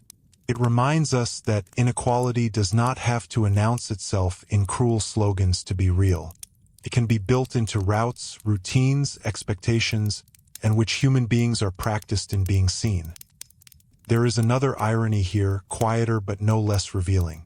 First-class dining, with its French names, multiple courses, and ritual service, was a performance of civilization. Third-class dining, simpler and sturdier, was a performance of humane management. Both were ways of showing that modern transport could organize social difference without open disorder. The sinking did not create the moral problem. It exposed how brittle that organization was when stretched by catastrophe. The line between elegance and neglect had always been present. The crisis simply lit it from below. As more boats left, the deck itself became a kind of inverted dining room. People were arranged, assessed, directed, and admitted or held back.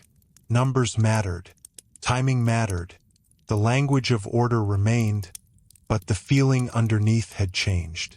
In a saloon, one waited for the next course believing that provision would continue. On the boat deck, one waited for the next boat wondering whether provision had already nearly ended. It is an almost cruel reversal. The voyage had taught passengers to trust in sequence. The disaster made sequence terrifying. Some survivors later remembered not simply fear, but disbelief at the gaps between what the ship was and what it was becoming. That gap is essential to the story's lingering hold on the modern imagination. A disaster on a shabby, plainly vulnerable vessel would be tragic enough.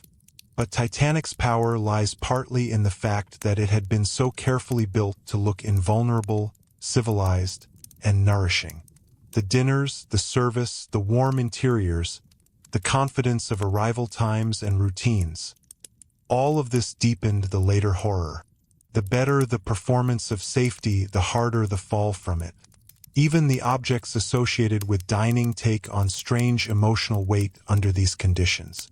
China, silver, napery, serving dishes, menu cards, wine glasses, cutlery. Such things are among the most ordinary markers of organized life. They imply return. They assume clearing, washing, resetting tomorrow. To imagine them left behind on a ship in crisis is to feel, almost physically, the interruption of continuity. Civilization is not only great buildings and laws. It is also the expectation that a table laid tonight will be laid again tomorrow. Titanic broke that expectation in thousands of intimate ways. For third-class passengers, the interruption was perhaps even starker because the voyage itself was already a crossing between old life and hoped for new life. Their meals, while plain, belonged to a narrative of endurance and arrival. The porridge, bread, soup, potatoes, meat, tea, and pudding were part of getting through. They were not indulgence. They were fuel for transition. To have that transition cut short by freezing water and inadequate time gave the loss a different kind of cruelty. It did not merely interrupt a luxurious routine. It interrupted migration itself, the forward movement of families and plans that had often cost dearly to begin. Second class, too, remains important here, even though popular memory often passes over it. Those passengers inhabited a world of respectability rather than grandeur, and their meals reflected that. In the evacuation, they stood in a similarly revealing place. Neither the most visibly privileged nor the most disadvantaged in structure, yet still shaped by the same system of differentiated access. Their experience reminds us that Titanic's class divisions were layered, not binary. The ship was a social gradient. So was the distribution of comfort, attention, and, later, opportunity. As the night moved onward, the deck scenes became more emotionally complex, not less. Fear intensified, certainly, but so did resignation in some quarters, determination in others, and the desperate persistence of normal gestures. People still helped with coats, still looked for family members, still asked practical questions, still hesitated at the lip of the boat. Humans do not stop being social creatures when they enter disaster. They carry their manners, loyalties, and assumptions in with them, sometimes to their benefit and sometimes to their harm. This is why a calm historical tone matters so much with Titanic. The story does not need exaggeration. Its strangeness lies in the coexistence of refinement and catastrophe, of dinner and death, of tea and terror, of polished routine and mechanical failure. To tell it responsibly is to let those opposites remain visible together. The menus are not just props. They are clues to the mental world aboard the ship, and mental worlds shape physical outcomes more than we often admit. By now, the arithmetic of the boats was no longer something only the officers needed to think about. Passengers could see it, feel it, sense its narrowing pressure. Each boat that vanished into darkness was a subtraction. The illuminated decks, once symbols of modern abundance, now framed absence. There were fewer chances remaining, fewer explanations that could still seem plausible, fewer reasons to believe that everyone would somehow be accommodated. The luxury of not knowing had begun to run out, and yet, even as urgency deepened, one can imagine how the memory of the evening meal lingered in the body like an afterimage. Not as appetite, certainly, that had yielded to cold and fear, but as a reminder of how abruptly worlds can shift. A person who had tasted consommé or roast lamb or plain stew or sweet pudding a few hours earlier had occupied a life with shape and expectation. Now that same person stood in darkness waiting to learn whether the ship's promises had enough substance to save them. The contrast was almost too large for the mind to hold. Perhaps that is why Titanic continues to draw people not only to the catastrophe itself but to the routines just before it. We want to understand the last hours of normality because they reveal how disaster becomes possible inside ordinary confidence. What people ate tells us what they believed the ship was for. First class believed it was for cultivated ease. Third class believed it was for passage and endurance. Second class believed it was for respectable comfort. All three were right until they were not. And once that belief began to fail, the voyage's deeper social logic came into view with painful clarity. The ship had always moved people across the Atlantic unequally. It had always turned class into architecture, service, and diet. Now, with the boats leaving and the cold growing sharper, those same inequalities were being translated into something more final. The saloons and supper rooms were behind them, but the meanings of those spaces were still very much alive on the deck, shaping who had arrived, who still had not, and how much of the ship's old confidence could survive the next lowering of the ropes. And how much of the ship's old confidence could survive the next lowering of the ropes was becoming the question beneath every other question. Confidence had been one of Titanic's great achievements. It was built into the scale of the vessel, the assurance of its advertising, the elegance of its interiors, and the steady repetition of service. It had been fed to passengers, quite literally, in the form of regular meals delivered with an air of abundance or competence depending on where one sat. Now that confidence was being tested against visible depletion. The boats left one by one. The deck remained crowded. The night did not grow kinder. At this stage of the sinking, the difference between social order and physical reality was narrowing quickly. Earlier, the ship's codes had been able to soften the truth. One could still think in terms of proper procedure, of temporary precaution, of dignified inconvenience. But as more lifeboats departed and more passengers remained, the gap between what the ship looked like and what it could actually do was becoming harder to ignore. The old world of service had not vanished, but it could no longer fully conceal the mathematics underneath. This is where the comparison between first-class and third-class eating takes on one of its final and sharpest meanings. In ordinary times, the difference in meals represented rank. In extraordinary times, that same difference revealed who had spent the voyage in closer contact with the ship's attentive machinery. First-class passengers had not simply eaten better. They had lived nearer to response. Their wants had been met more quickly. Their discomforts had been noticed sooner. Their movement through the ship had been guided more easily. All of that formed a kind of invisible privilege that cannot be reduced to one menu card. But that menu card helps us see it. Third-class passengers had been fed sufficiently, sometimes even better than later myths would allow, but sufficiency is not the same as centrality. Their meals were respectable within the economics of migrant travel, yet they remained part of a larger pattern in which many human needs were handled collectively rather than individually. When the ship was calm, that arrangement could pass as efficient and humane. When the ship was dying, it meant that some people began the struggle for survival from further outside the circle of immediate attention. And still, what gives the story its emotional complexity is that the people on deck were not thinking in such broad sociological terms. They were still living minute by minute.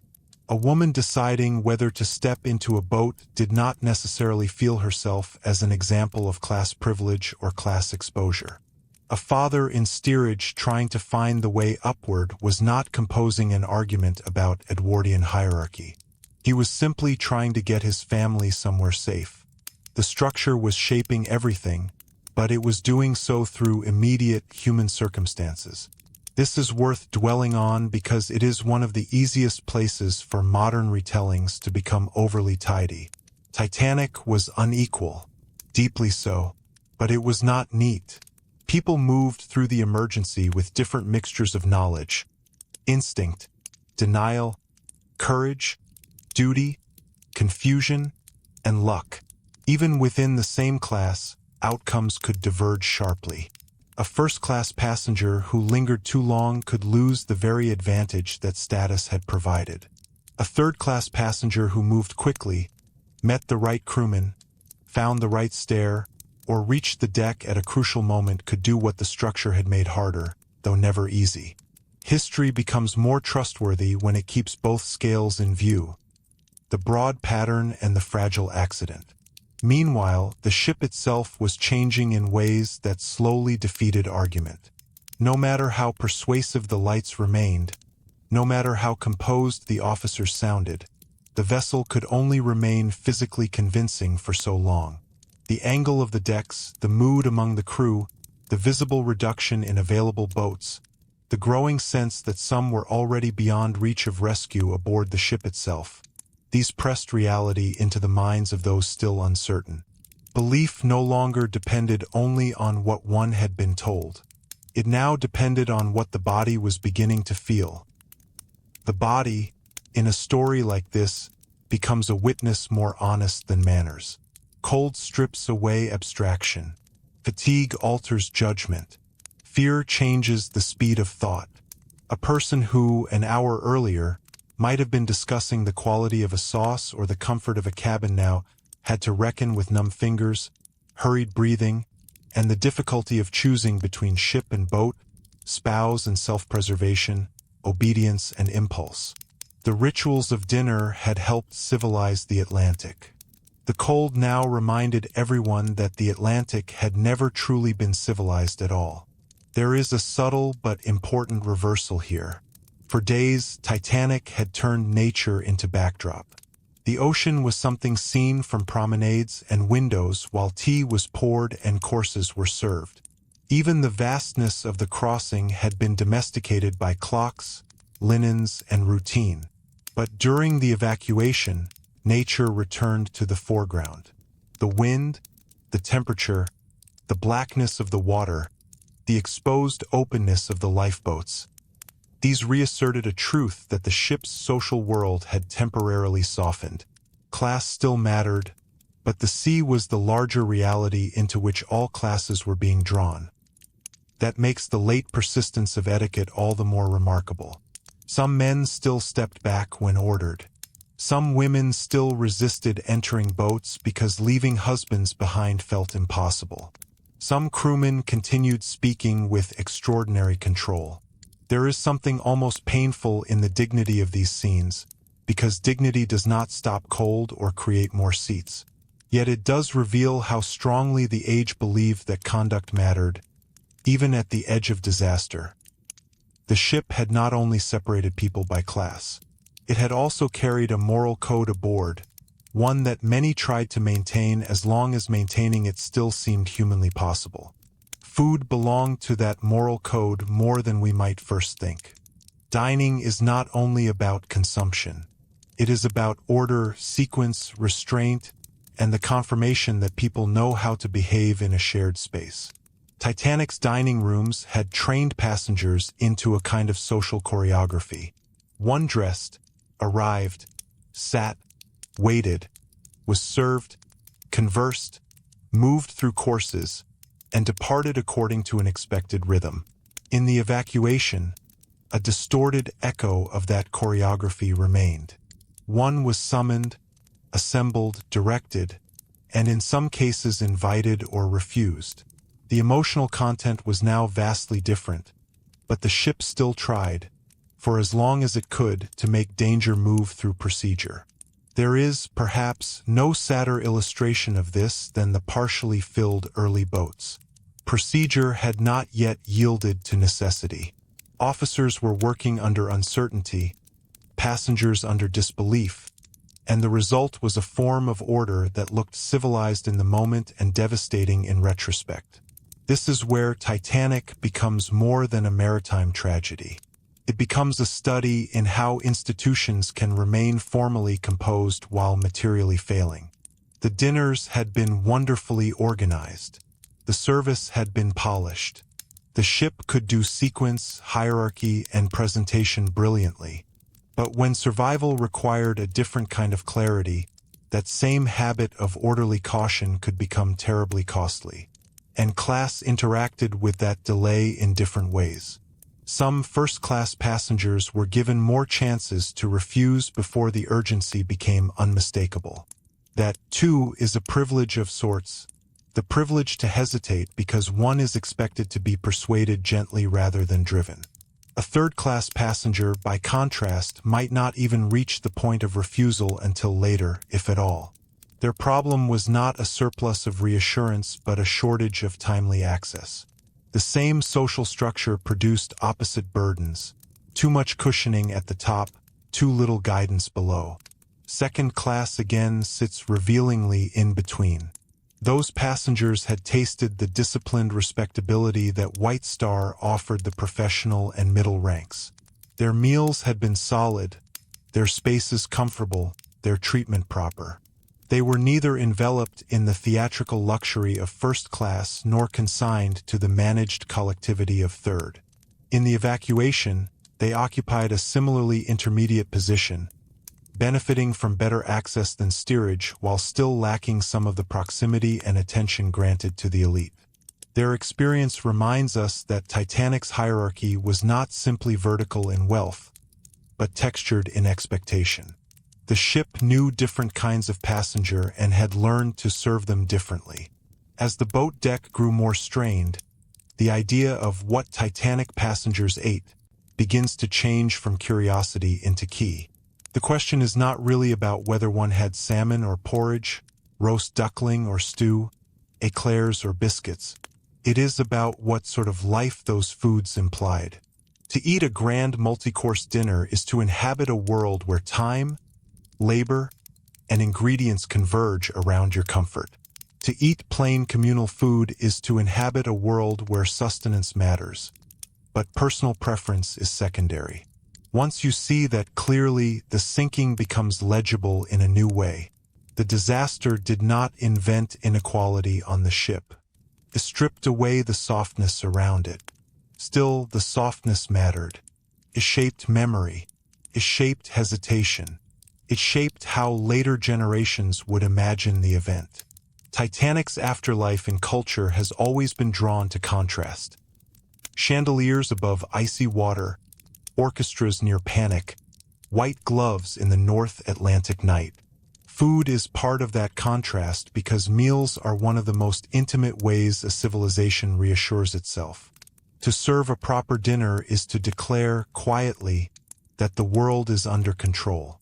To realize, within hours, that it is not under control after all is to experience a uniquely disorienting form of shock. And that shock was not purely mental.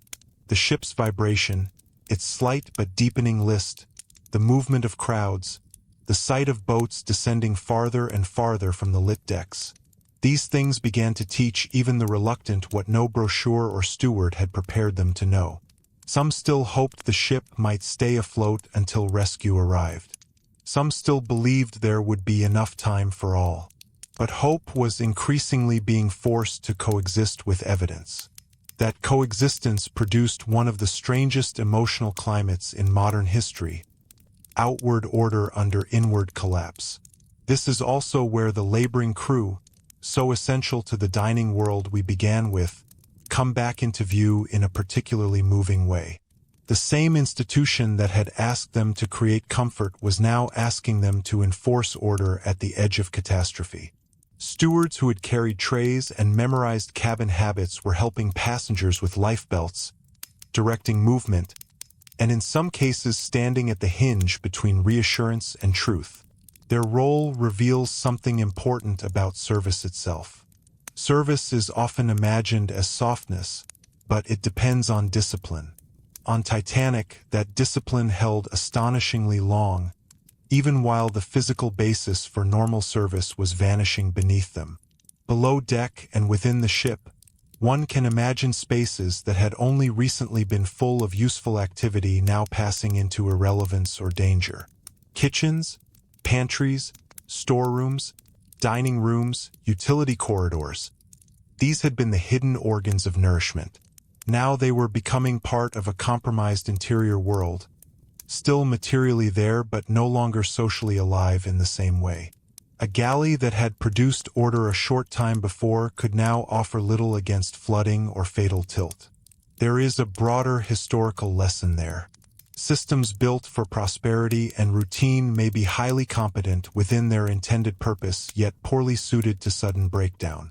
Titanic was magnificent at being a liner. It was not built to be a lifeboat society. That phrase, in a way, captures the whole tragedy. A lifeboat society is harsh, immediate, stripped of ornament. It asks not who dined well, but who can fit, who can row, who has blankets, who can endure exposure, who can hear orders. Titanic had been designed to postpone such questions, to let the Atlantic crossing feel safe enough for routines of comfort and separation to flourish. When those postponed questions finally arrived, they arrived all at once. For the people actually living through it, however, the shift was not philosophical. It was intensely practical.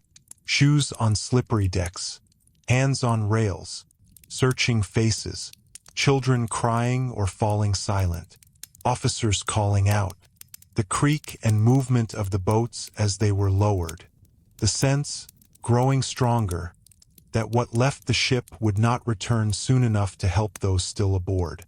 Meals were now entirely in the past, but the social worlds those meals had created were still present in who stood where, who knew what, who had someone helping them, and who was left to interpret the scene with less guidance. There is an especially poignant tension in the fact that so much care had gone into making the voyage pleasant for all classes in their own graded ways. White Star had not wanted steerage to seem brutal. It had wanted it orderly and acceptable. It had wanted second class to feel comfortably respectable. It had wanted first class to feel magnificent. In that sense, the ship succeeded. But the success carried a hidden weakness. It encouraged passengers to believe that the institution surrounding them was capable of smoothing any problem into a manageable inconvenience. The more successful the comfort, the stronger the shock when comfort could no longer mediate reality. By now, that mediation was breaking down. The boats remaining on deck were fewer. The human meanings attached to them were sharper. A seat was no longer just a precaution. It was increasingly visible as a dividing line between futures. The ship still retained traces of ceremony, but ceremony was being pressed ever closer to the edge of panic. This is where the question of class becomes most painful, because class had always determined how likely one was to arrive at the decisive point in time to benefit from ceremony at all. One can feel, in these moments, how the subject of food has carried us into something far larger than a comparison of tastes. What Titanic passengers ate before it sank tells us how the ship imagined a good life, how it distributed attention, how it translated class into daily experience, and how those daily experiences shaped the first responses to mortal danger. The luxurious meal did not cause the later advantages of first class, but it belonged to the same world that produced them. The plain meal did not doom third-class passengers, but it belonged to the same world that made their path harder. The menu is not the whole story. It is the doorway into the whole story. And as the night pressed onward, that doorway opened into a harsher clarity. The great ship was no longer merely an elegant crossing machine. It was becoming a narrowing platform from which some would depart and many would not. The last traces of dinner-hour confidence still floated in language, posture, and memory, but the boats kept descending, the cold kept deepening, and the next phase of the story lies in watching how quickly old assumptions can unravel once the ship itself begins to make disbelief impossible. Once the ship itself began to make disbelief impossible, the final illusion fell away. There comes a point in every disaster when social confidence, personal hope, and physical evidence can no longer be made to coexist. On Titanic, that point arrived gradually and then all at once. The decks grew steeper. The remaining boats dwindled. The great vessel that had seemed capable of absorbing every need, hunger, discomfort, distance, class tension, even the vastness of the Atlantic, could no longer absorb the truth of what it had become. And in that moment, the comparison between first-class and third-class meals reaches its full meaning. It was never only about luxury versus simplicity. It was about the shape of a world. First class had been given choice, leisure, elegance, and the constant reassurance that service existed to preserve ease. Third class had been given sustenance, structure, and a more collective form of care, decent by many standards of migrant travel, but still clearly bounded.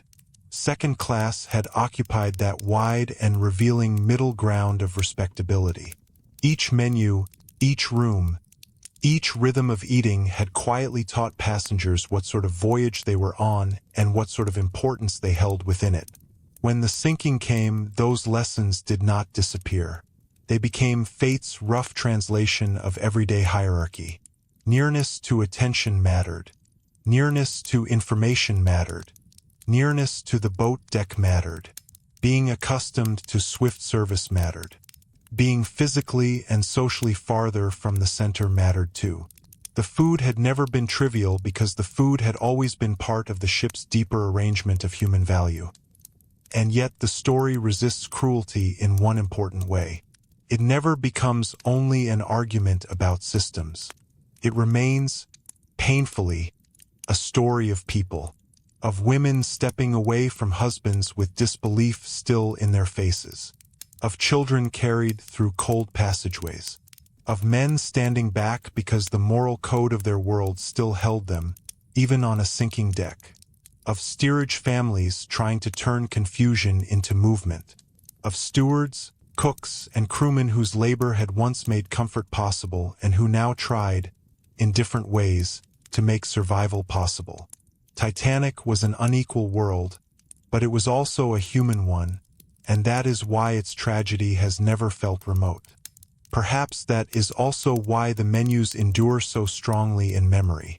A printed card listing consommé, salmon, roast meats, pudding, bread, tea, or porridge does something a technical diagram cannot.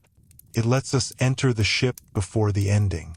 It lets us sit down, for a moment, in a world that still believed in tomorrow's breakfast. And that may be the saddest detail of all. Not merely that the passengers ate differently, but that all of them, in their different ways, were still participating in ordinary time. They were still being carried by routine. They still believed the sequence would continue. Another meal, another morning, another day nearer New York. But history is often most revealing where ordinary life meets its breaking point. On Titanic, a meal was not just a meal. It was class made edible. It was confidence made domestic. It was the Atlantic transformed, for a few hours, into a place where linen, silver, bread, broth, tea, and pudding could persuade people that the modern world had learned how to master risk without surrendering hierarchy. The tragedy of the ship is that it mastered neither.